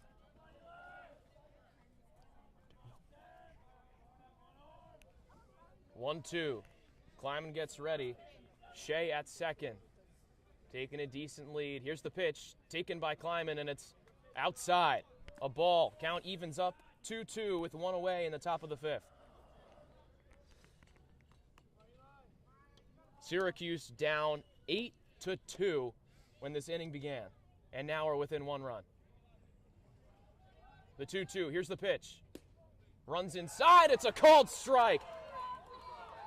A breaking ball with a ton of movement. Kleiman thought it was going to hit him in the head, and instead it hit square in the strike zone. But a productive inning for Syracuse nonetheless. This ball game well within reach. We'll head to the bottom of the 5th, and the Red Dragons up to the box. Stick with us from Cortlandville.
Welcome back to Syracuse baseball. An incredibly productive 5th inning for the Orange. Tallied on 5 runs to bring a game that many believed was well out of reach. It's now just 1-run game. Dan Goodstad, his 2nd inning of work on the bump.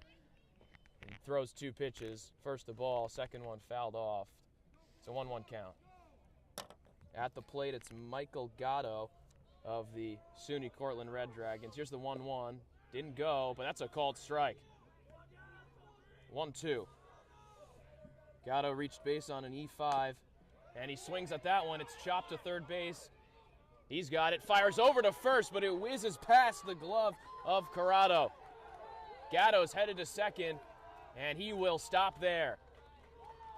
It's just a tough play to make. It's unfortunate, especially for Goodstad on the mound. Probably an infield single, advanced to second. Yeah, he got on base from the single and then arrived at second from an E5 in Colosimo.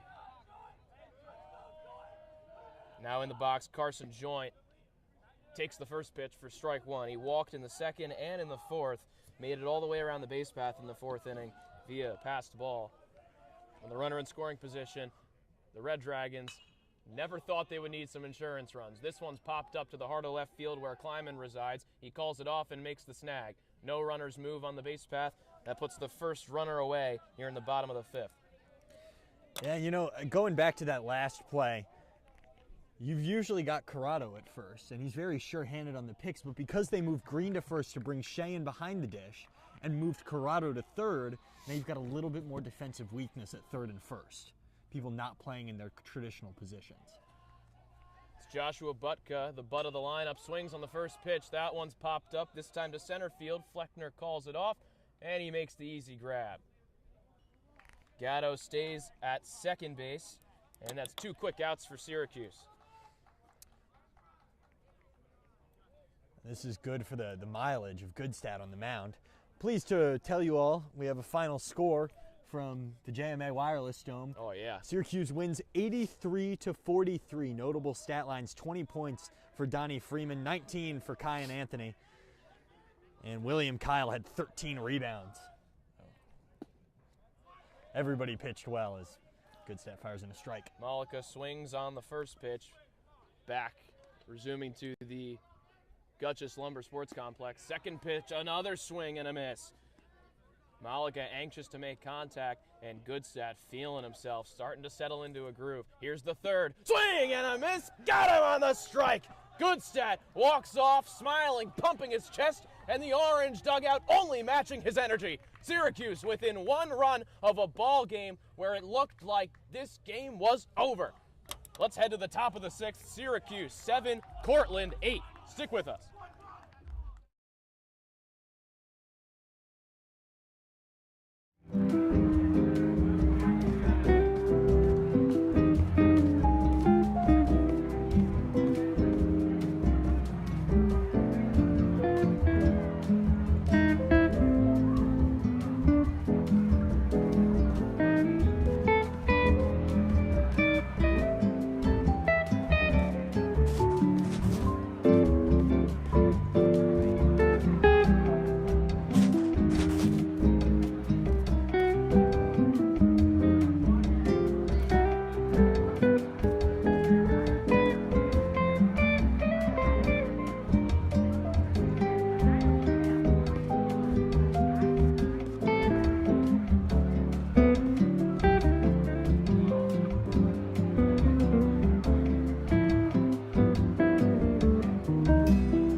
A fairly expected pitching change for the Cortland Red Dragons. It's Ryan Salerno checking in for Eli Fontanez, who was responsible for the 5 Syracuse earned runs. He also walked 3 batters, gave up 3 hits, and only struck out 1 Syracuse Orange. He's a big reason why Syracuse is just within 1 run of completing a 6-run comeback against the 17-ranked Cortland Red Dragons. Welcome back to Cortlandsville, the Gutchess Lumber Sports Complex. I'm Rowan Mastrangelo with Jack Elliott in a game that was looking like a blowout. It's now anyone's ball game, literally. First pitch behind Keenan Sawada for ball 1.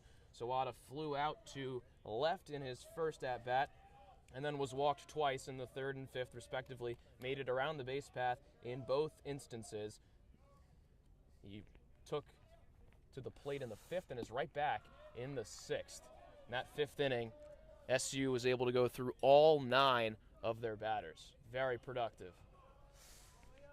The 1-1, Sawada stands in with his pink bat, ready to go. Here's the pitch. Taken, that's a ball. 3-0 count now to Sawada. Sawada, I mean, listen, you can't walk him because then he's in scoring position. Here's the 3-0. Taken, that's a strike. Just catches the top of the zone around Sawada's chest. It's a good fastball. It is a good fastball, and it's the first strike of the count. Sawada hitting .667 coming into this game. Here's the 3-1. Take in. There's another called strike around the same area, that high cheese. 3-2 to Sawada. He's got a battle now. He knows the zone so well.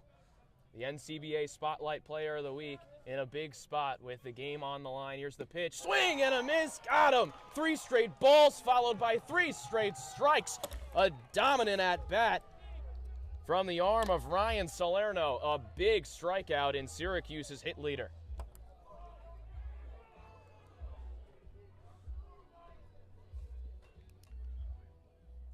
Brings up Adam Neufeld in the 2 slot, designated hitter for Syracuse today. He's 1 for 3, a base hit in the 5th. He made it around the base path. Holds off on the first pitch. It's a called ball. That breaking ball just ran outside. 1-0.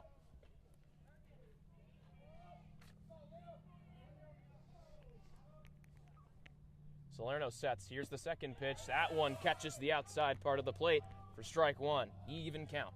And you're seeing why he's one of the premier arms on this team. One of those guys that they turn to in save situations. Here's the pitch. Neufeld. He swung. 1-2. He second-guessed himself midway through his swing and then realized that he had to commit to it. It was a nasty curve. Well. It was. Steps out of the box for a moment to take time, and he steps into the 1-2 count. Salerno gets the sign. Here it comes. Check swing. Did he go? He did not. Takes all the power in the world to pull back from that, and Neufeld, just in time, stays alive. Count runs 2-2. That was pretty incredible. That was terrifying. Neufeld steps back in. Salerno struck out Sawada. And facing his second batter, here's the pitch. Breaking ball outside. Count will run full. Every single Syracuse batter is battling like their season is on the line because it is. It is. You know, you still got the whole spring, but you need to win these games. And here's the payoff pitch. Chopped to first. It's foul. Just along the baseline. Picotti held off on it, didn't charge. He let it roll foul. And we'll do the full count pitch once more. No runners on the base path. 1 out in Keenan Sawada. Syracuse trails 7-8 in the rubber match against the top-seeded Cortland Red Dragons. That pitch down low. There's another ball. Sawada will take his base. It's his third walk. Neufeld will take his base. His first walk of the day across both games. Jack Corrado's up now looking for redemption, I think. This game would be tied right now. Corrado awfully quiet when it comes to putting bat on ball across these first 2 games today. 4 walks, 1 hit by pitch, and then he flew out once. That is all of his plate appearances. Here's the first pitch. Taken nothing. Ball 1. Just missed the plate outside there. And, you know, for all of the talk about not putting bat on ball, Corrado's been pretty excellent at getting walks. He's walked 3 times today, Rowan. It's a lot. His eye has improved significantly. 6'2", 200. He's a daunting sight for any pitcher. Here's the second pitch. That one's going to catch the upper right part of the plate for strike 1. Corrado, a lefty, against the righty Salerno.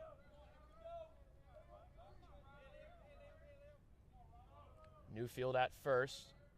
The lead not so large. Salerno sets. Holding, and here's the pitch. Outside. That's a ball. 2-1. I mean, that's a tough pitch to lay off. And they've been calling that outside corner today. But to the lefty. Corrado's name of the game today, it's been his discipline. You can see it in the score sheet. That's a good one to lay off on. 2-1 with a runner on first. 1 away here in the top of the 6th. 7-8 ball game. Syracuse trails. Salerno nods. Here's the 2-1. Swung on, popped up. It'll go behind the fence and out of play. Count remains. That was right near us. 1-2. I want to go make a play on one of these. If I catch it, will they make it an out? Only in banana ball. Right. Banana ball. We got to get in there. We got to get there. We got to get to Savannah. That's the goal. The big leagues are calling. 2-2. Looking for his first hit of the day, Corrado. Here's the pitch. Swung on, roped, through the gap between first and second. Neufeld's going to third. Nope, he's going to scurry back to second. The throw into the infield right on time by the right fielder, Heinerman. It puts Corrado in at first. That's his first hit of the day. Make a little offensive substitution. It's Kyle Grimaldi coming in to run for the slower Corrado, and who did make a base running mistake last time. Perhaps that's part of the logic from Kleiman. And we saw this. I think Corrado understands that. Yeah, we saw this switch last time. Grimaldi's just a little nimbler, a little longer, just can kind of be more of a presence on the base path, both in speed and IQ. Jackson Greer in the box. Cleanup hitter. Here's the first pitch to him. Swing and a miss. A mighty hack, but to no avail. Tried to pin down Newfield, who took a decent lead off second, but the throw did nothing. Boy, he really wanted that one, Rowan. Yeah. I mean, this is the moment. For the next 2 or 3 batters, they could be the guy to bring this game officially back into contention and notch it up at 8-8. Right now, 7-8, Cortland in charge. 1 away, runners on second and first. Greer in the box. 0-1. Calls time.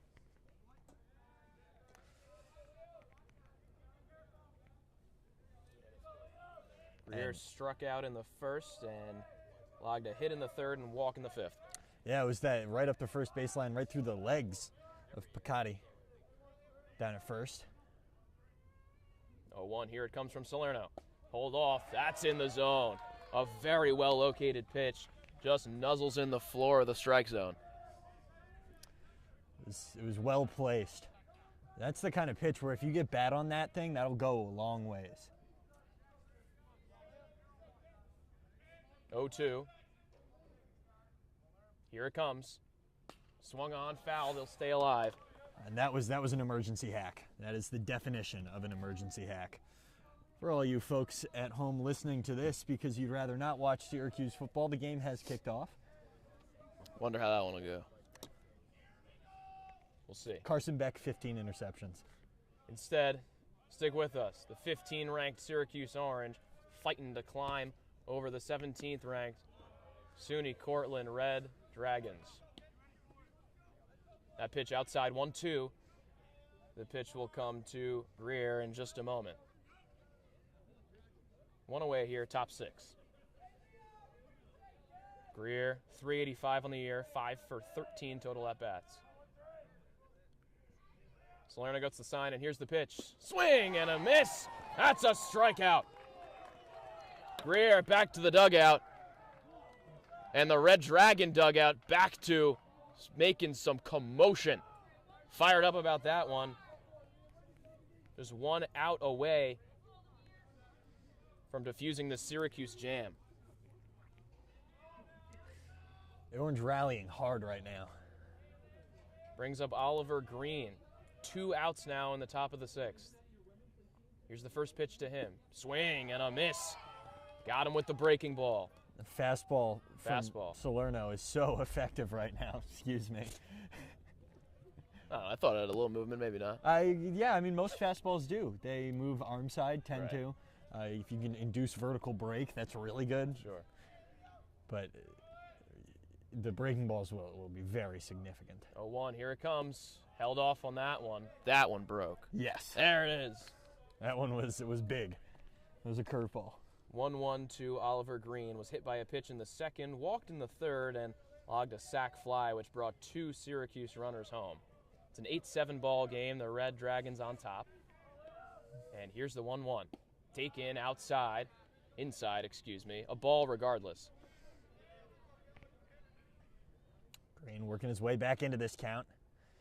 Pitcher calls time. He's got a shoe issue. Looks like he's tying up those laces. You got Fregola behind him, who singled his last time up, extended right. that rally, came all the way around to score too. It would be Fregola up next, who is one of the most consistent Orange contributors this season. And he knows how to walk, and it would be bases loaded too. That's right. So that would be an RBI walk, which would tie this game, but Oliver Green's got to do his job first.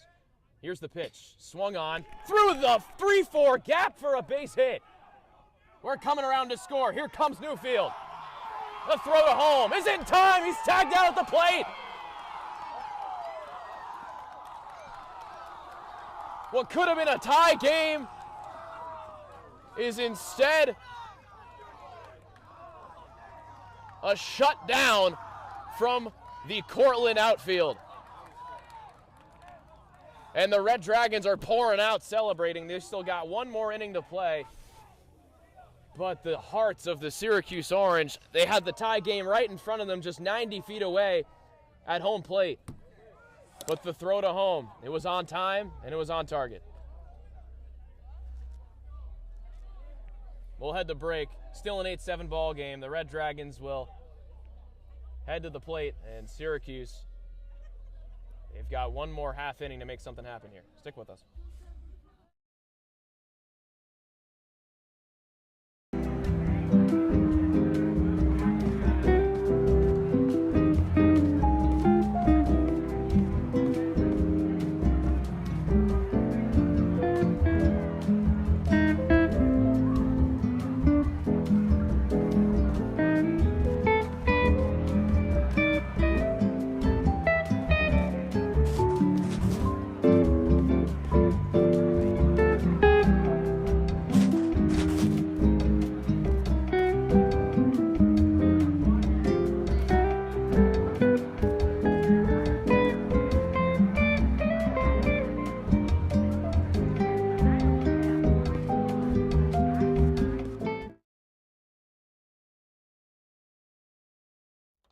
Hey, you've Welcome gotten back to Cortland. It's a 7-8 ball game. Syracuse trails number 15 Syracuse against number 17 Cortland. This is a great conference matchup and high stakes in this ball game, Jack.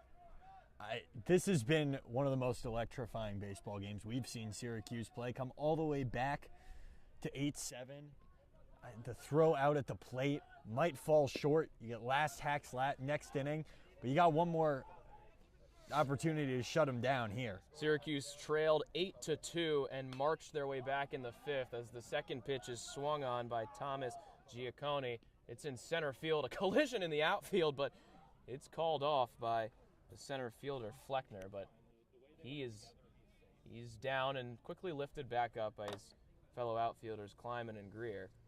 Just a bit of confusion on who had that ball. Seems like everybody's okay out there. But it'll be one away for Syracuse.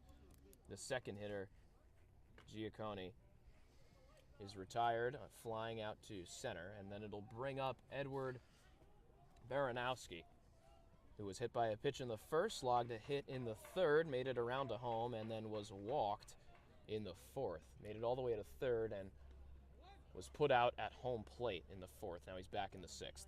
And he's one of the most exciting players on this team.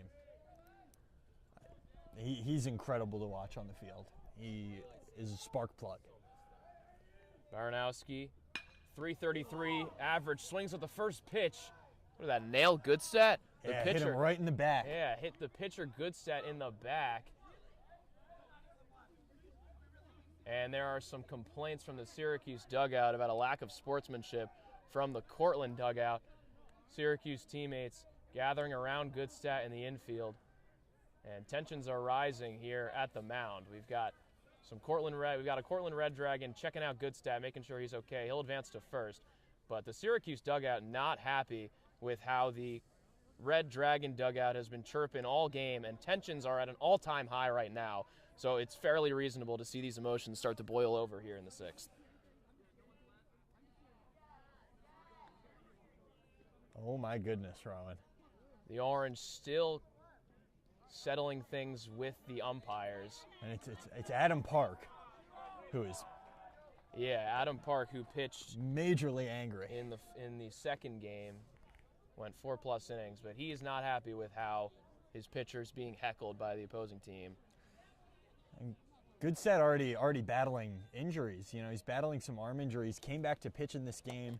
Thought he was done for the year, but you know, he's gritting out some innings for Syracuse, and the performance from him has been heroic today. Well, he'll come back to the mound after taking what will probably end up being about a baseball-sized bruise in the back. Oof. He's gonna have a melon there in the morning. Edward Baranowski, a base hit. He's at first, and it's Aiden Picotti. Baranowski goes to second, and he arrives on defensive indifference. He's now in scoring position with one away here in the top of the sixth. Bottom of the 6th. Excuse me. That pitch can't find the zone. A 2-1 count now.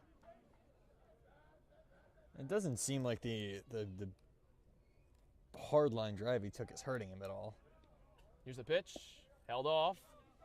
Just finds the zone. 2-1. That was a really nice fastball. Put it right where he wanted to in that bottom corner. It's Baranowski at second off defensive indifference.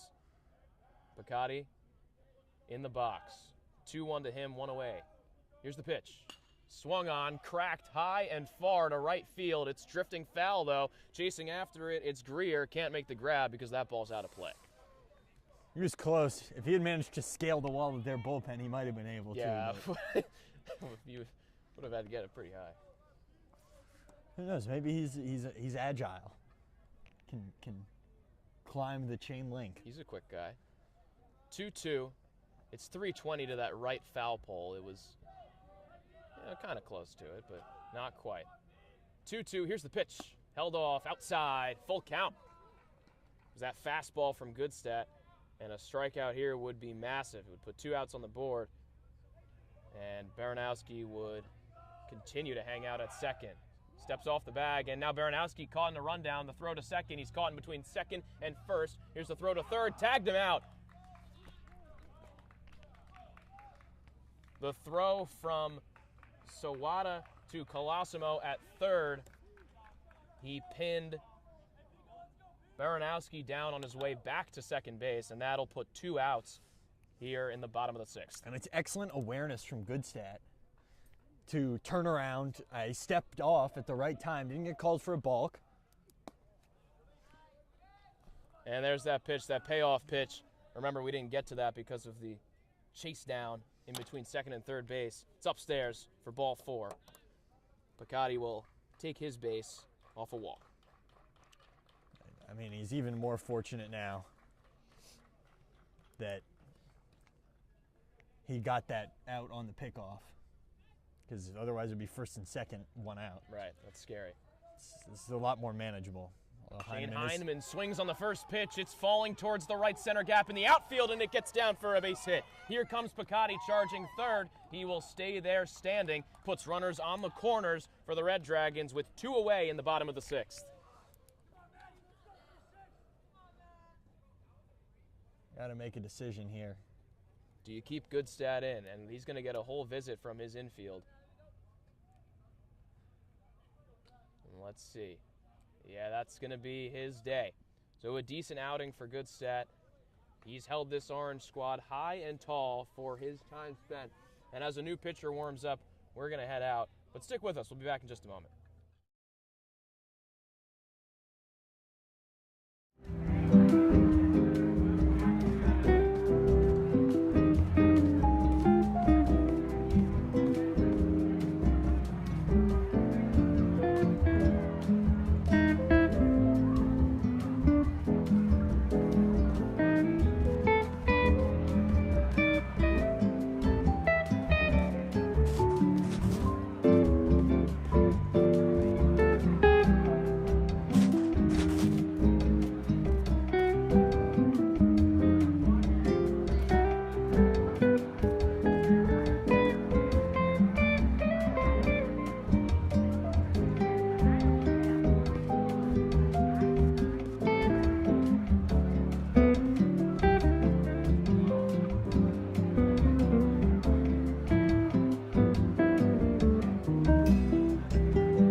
Welcome back to Syracuse Club Baseball. It's the bottom of the 6th. Dan Goodstat's going to step off the mound after 1+ innings pitched. 2 strikeouts, 3 walks, 4 hits, no earned runs. The biggest part, no earned runs. He did his job. And for a guy that wasn't expected to see the field anymore and inherit a coaching position after week 1 against Boston University, he did a great job. I mean, what more can you ask? Stepping up in the clutch last game of the semester, really just a gutsy performance. Talbot just needs to get 1 out here.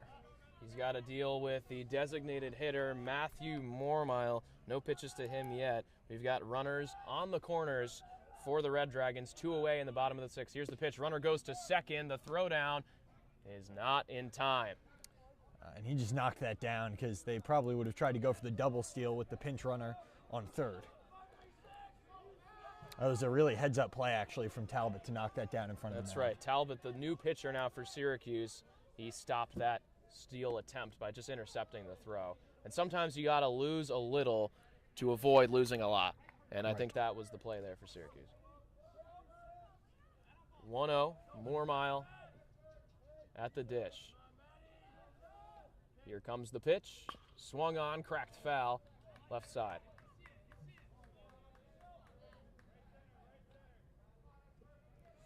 Mormile, I mean, you can see why he's the designated hitter. He's been on base twice today, once by a single, once by way of the walk.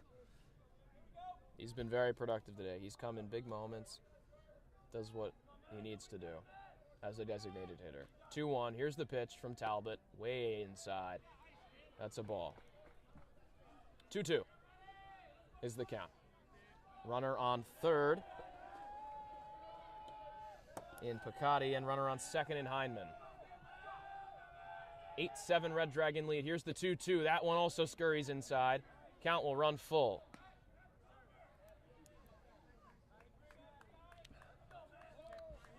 Can't afford to lose this batter here.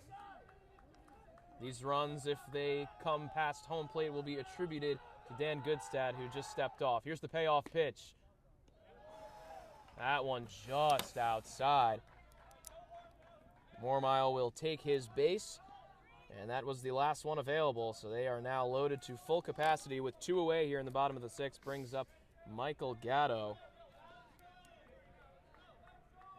1 for 3 today, but has reached base, or 1 for 2, reached base on an E5 and a hit. Here's the first pitch to him, swing and a miss, a big hack.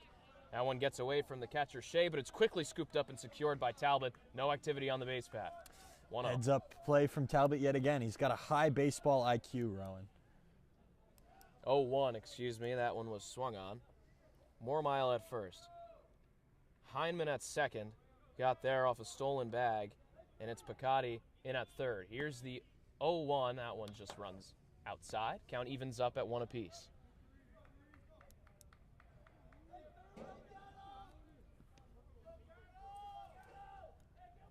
Gatto steps in. Here's the pitch. Up near his head. He ducks underneath it. 2-1 now. Talbot just 1.2 innings across this whole season. Walked 2 guys, but his ERA stands at a clean 0. Called upon in one of the biggest moments of the season for his team. Here's the pitch. In the dirt. Whizzes past Shea. It's going to bring one home. Flips to the pitcher, and he can't get it in time. Red Dragons tack on an insurance run. It's 9-7 Cortland with 2 runners in scoring position and 2 away in the bottom of the 6th. Here's the thing, Rowan. You're always going to have to do a job in the top of the 7th if you're Syracuse. The job is just getting harder now. The pitch. Swing and a miss. That's the second strike. Count runs full with 2 in scoring position. Gatto still in the box. A 9-7 Cortland lead. 2 insurance runs sit. Very real possibility. That one's taken inside. The bases will get loaded once more. Gatto heads to first, and Joint heads to the box.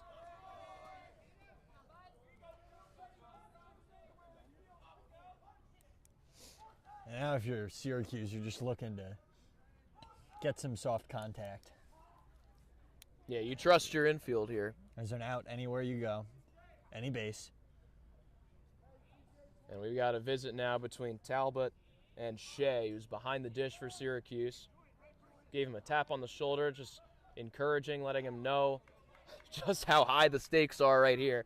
You could either defuse this and be within 2, or have a much larger gap. Bases loaded. The first pitch to Joint. Here it comes. Inside for ball 1. In the 7th inning of game 1, Syracuse was down 1 run, 6-5, and then batted in 5 unanswered, took a 10-6 win. Here's the second pitch. Swing and a miss. Count evens up 1-1. No task is too tall for this team. No. They can overcome that deficit, but it becomes more and more difficult. It takes a lot of hard work. Following this for Syracuse, it will be Fregola up next. That one is swung on, roped down the middle, and that's going to be a base hit. Here comes one Red Dragon. Here comes another. The throw to second does absolutely nothing. The door kicked back open for Cortland. They lead 11-7.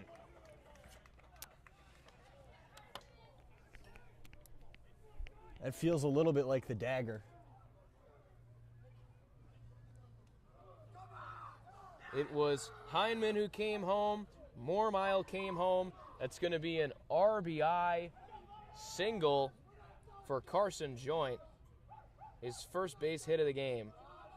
And it puts his Red Dragons in prime territory. That one is swung on and roped foul.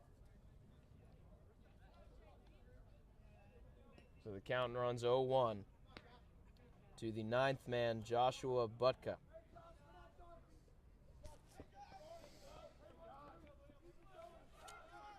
11-7 Red Dragon lead, a productive 6th inning. Syracuse did everything they could to shorten this gap, but just better offense grew it.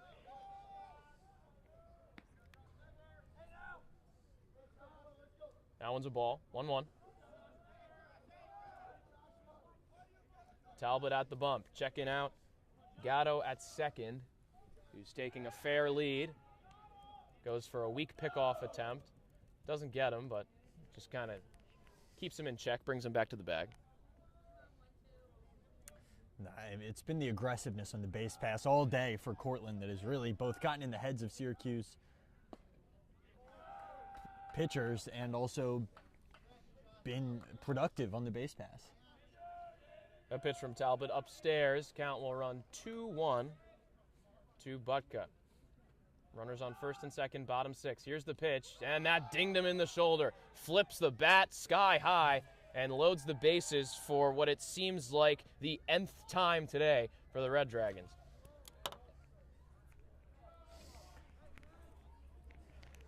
So much active traffic is going to bite you. Syracuse had one great inning of production, but it seems like somebody's been on every single time. And now we've got a mound visit for Liam Talbot, who has earned himself 2 runs. Obviously, you don't really want runs if you're a pitcher. But this is a whole visit by the infield, and he's going to step off after not even a full inning of work. Well, as they select a new arm, as I imagine the Orange are running quite short on them, we'll step away for just a moment. Bottom of the 6th, 2 away. Stick with us.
Welcome back to Syracuse baseball. The 6th inning still underway. We are headed to the leadoff hitter in Malacca. That'll be the 9th and final batter in this inning. And we got a pitching change. It's Elliott Federici who deals the first pitch. It's a called strike. He'll take the bump in replacement for Liam Talbot, who dealt 2 hits, hit a batter, walked 3, and 2 earned runs to his name. Second pitch swung on to Sawada at short, makes the slide. The throw to third is in time. Gets the runner at second in Carson Joint, and that will retire the side, but not before the Cortland Red Dragons put 3 runs on the board and extend their lead to 11-7. It's the final opportunity for Syracuse as we head to the top of the 7th. Stick with us.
It's the top of the 7th, which means last hacks for Syracuse.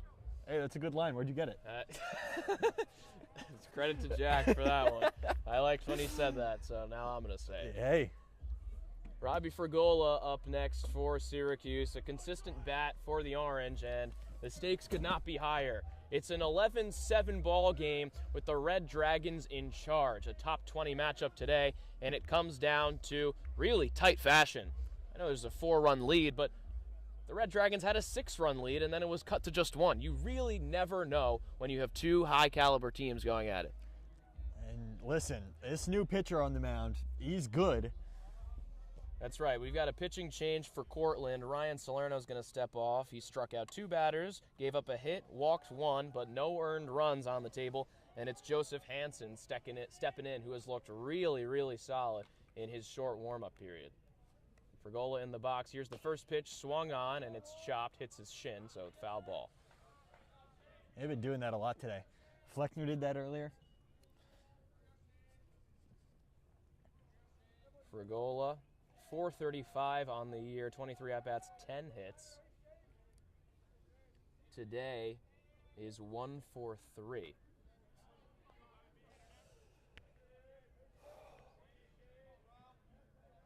Oh, 1. Hansen shakes off the first 2 pitches, and here comes the third. Taken, drops just beneath the zone. 1-1 count to Frigola. Frigola, the second baseman for Syracuse, pretty consistently covering that side of the field. Very rarely have seen him anywhere else. He's got this pink bat going, and he takes that next pitch outside. 2-1 to Frigola. 5 walks on the year, leads the SU roster. Syracuse, as we mentioned previous, in their beautiful cream jerseys with some old Western orange text across the chest. Here's the pitch. Runs inside this time for ball 3. 1 strike as well. Frigola doing what Frigola does best. Work counts. Working the count. The Red Dragons with classic white baseball pants, black tops, some red text across the chest. Here's the 3-1. Frigola holds off on it, just catches the outside. Strike 2. That was close.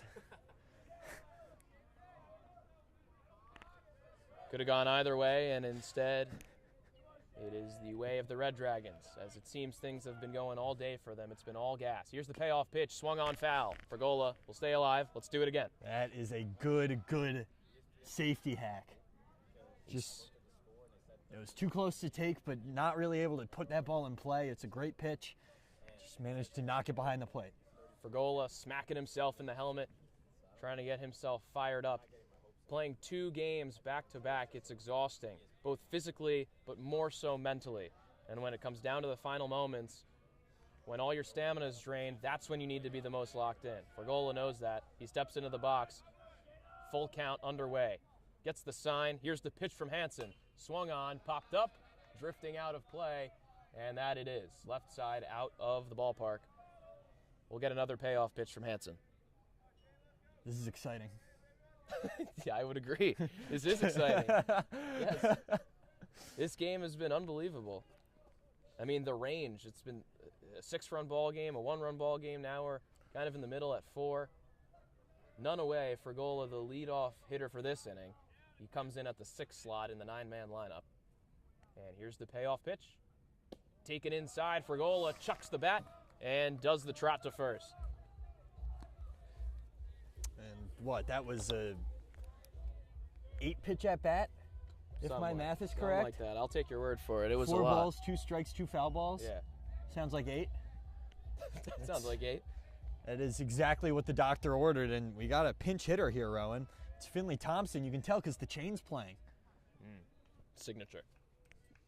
Finley Thompson, we saw him a lot in Game 2. Struck out and then was walked. Here's the first pitch to him. Takes it outside. The throw to first and Frigola. And he scampers back in time.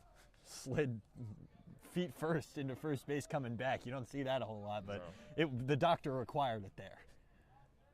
Frigola, 4 stolen bases on the year, taking about an 8-foot lead off the first base bag. The 1-0 count. Here it comes. Didn't swing, and it's just high. 2-0. Frigola at first. Finley Thompson in the box in place for Cullen Fletchner. And, you know, Fleckner tripled his last time up. I think it's interesting that they made this substitution, but Thompson has a great eye, and they're kind of banking on that. Here's the 2-0. That high cheese is just a little lower. Settles in the zone, 2-1.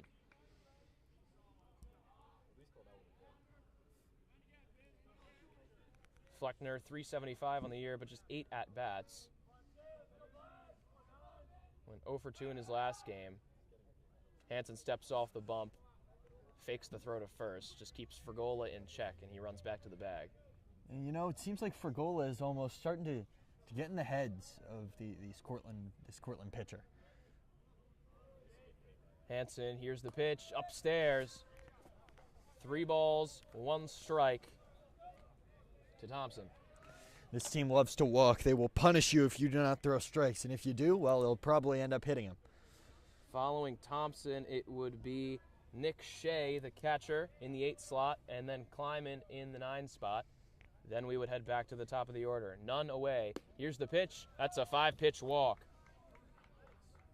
That ball ran outside. Thompson will head to first. It'll push Fregola to second. And Nick Shea steps into the box. We got somebody throwing down in the bullpen now. For those of you at home, Syracuse is currently locked in a 0-0 draw, football-wise, with Miami after the first quarter, which I'm shocked by, personally. Yeah, that's like a pleasant surprise. I mean, Miami, particularly known for their offense this season, although it's really tapered off in the last few games. That was their trademark. Carson Beck. Anyway, a mound visit in the infield. They're talking with Hansen, who hasn't been bad per se, but 2 straight walks, you definitely want to either set him straight or just scrap it entirely. And they're going to keep riding with him. And I think that's the correct choice. You haven't seen enough out of him. He hasn't even thrown 3 batters yet, but they do have somebody warming up, just in case. I'll be curious to see. Right now, both teams kind of at their wits' end when it comes to fresh arms. Yeah, I mean, you saw Elliott Federici, who hasn't pitched in quite a while for Syracuse. Nick Shea steps in. Here's the first pitch. Taken. That breaking ball finds the zone. Strike 1. That was a really nice slider. It just dropped right down the middle. If you can get bat on that, it could go a long way. You could send it. Yeah, you could crush it. But it was just a nice pitch. It broke at the perfect time. 2 runners on. 1 at second, 1 at first. Here's the throw to second. It'll bring Fregola back in check. He was taking a decent lead off the second base bag. 4 stolen bases on the year. Was hunting for his 5th when he was on first base, but also now that he's on second. Robbie Fregola is really doing the most out there. 0-1. Here's the pitch. That same breaking ball, strike 2. Settles into the heart of the zone. Perfectly placed. Good pitch. Shea just hasn't quite seen that yet. Hasn't quite figured it out. 0-2. Both pitches kind of started at the inner up and in part of the zone and then dropped down. Let's see what he goes next. That breaking ball clips the basement of the zone. Strike 3. Got Shea looking. There's the first out of the side. And the decision to go breaking ball, fastball in the same place there, the sequencing completely messes you up because it's not tunneled like you'd expect, because that fastball looks like if it breaks, it's going to go out of the zone. So you have to make a split-second decision. Do I want to wait on this and hope that it's a breaking ball? It wasn't. He got punished. Brings up Jake Kleiman, the president of the team, was firing the guys up in the dugout when they were down 11-7, which they still are. He takes that first pitch for strike 1. But he has not wavered in terms of spirit. Syracuse was down 8-2, and he was coaching first base. So fired up. Runners on second and first. Here's the 0-1. Breaking balls too low. The throw back to second. Fregola runs back in time. Robbie Fregola is a menace on the base pass right now. He's being such a pest. He's going to get himself in trouble out there.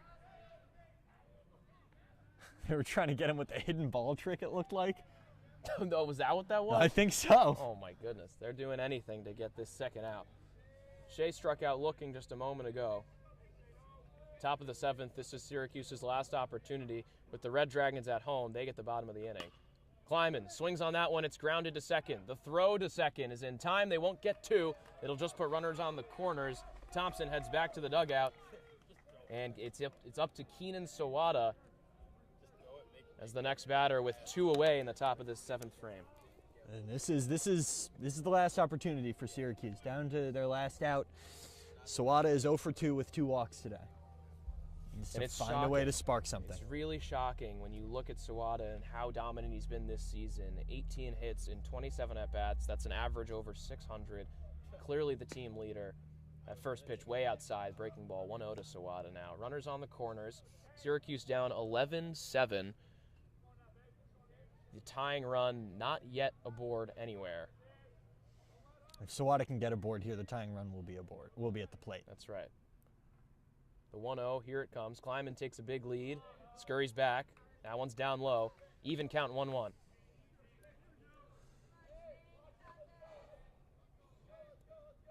Red Dragon fans ready to get this one over with. The Syracuse faithfuls hoping to push this game as long as it can go. We've been here since 10 a.m. 10 a.m. And it's been nothing but good baseball. Kleiman goes to second. Here's the pitch. It's fouled off. 1-2. The executive will have to head back to first.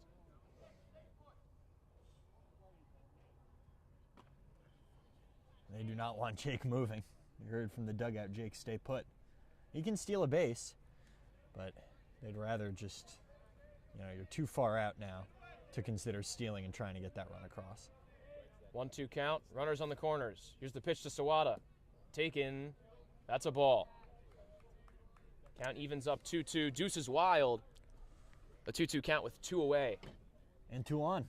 And 2 on. Wow. Deuce is feral.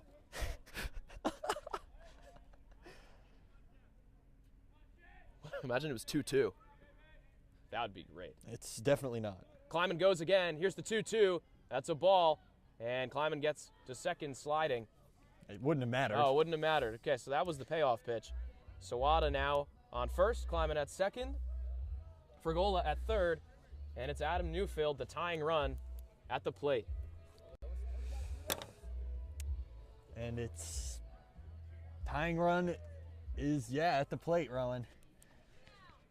Now you start to get a little worried if you're Cortland, and Corrado on deck too. Here's the first pitch to Newfield. Breaking ball, catches the zone. Strike one. He is using the breaking ball to such effect right now, especially against righty batters. Righty on righty, he is using the breaking ball, and it is not, they're not expecting it. He used it against Shea, went breaking ball, fastball. Another breaking ball, this one a little low, 1-1. It's all about just taking good at-bats. Newfield 2 for 7 today, 1 for 3 in game 3. Faces a 1-1 count. Hansen deals. Swung on to second. That's secured. The throw to second in time. Game over. Cortland had their heart racing in the 5th, had the blood pumping when they extended their lead in the 6th, and now the hearts can settle down off some great infield defense. An 11-7 Red Dragons win that was nothing short of exhilarating. The Orange really gave them a scare. But Cortland's going to take this one with dominance. And it's tough. It's going to be tough for Syracuse to now go on and win the division in the spring. But of course, it's baseball. Anything can happen. So Syracuse earns their first loss in conference play. And with a loss against the now, I believe, top seed in the New England West, it makes your chances and your push for a postseason position much harder. Precisely. The window hasn't closed, but it's definitely less open than it was when this series started. Of course, in a sweep on the day today after a big exhilarating win last night, it's tough. It's a gut punch for this team. Syracuse took game 1 yesterday 10-6, then fell 2-1 in game 2. And in this final contest, it was 11 Cortland, 7 Syracuse. Well, you can catch us at our next broadcast. Follow Syracuse Club Baseball on Instagram for all the updates on when this team plays next. But a good day of baseball, and as the sun sets at now 4:21 p.m., unbelievable. Remember when it was like 7:30? So sad. Daylight savings. That's right. Well, we'll head out of here. For Jack Elliott, I'm Rowan Mastrangelo. Thanks so much for hanging out with us. A good day of baseball. Unfortunately, Syracuse couldn't eke it out, but the spirits of this team still mighty high. President Kleiman, the last one to head to the dugout, holding his chest up high. We'll see you next time.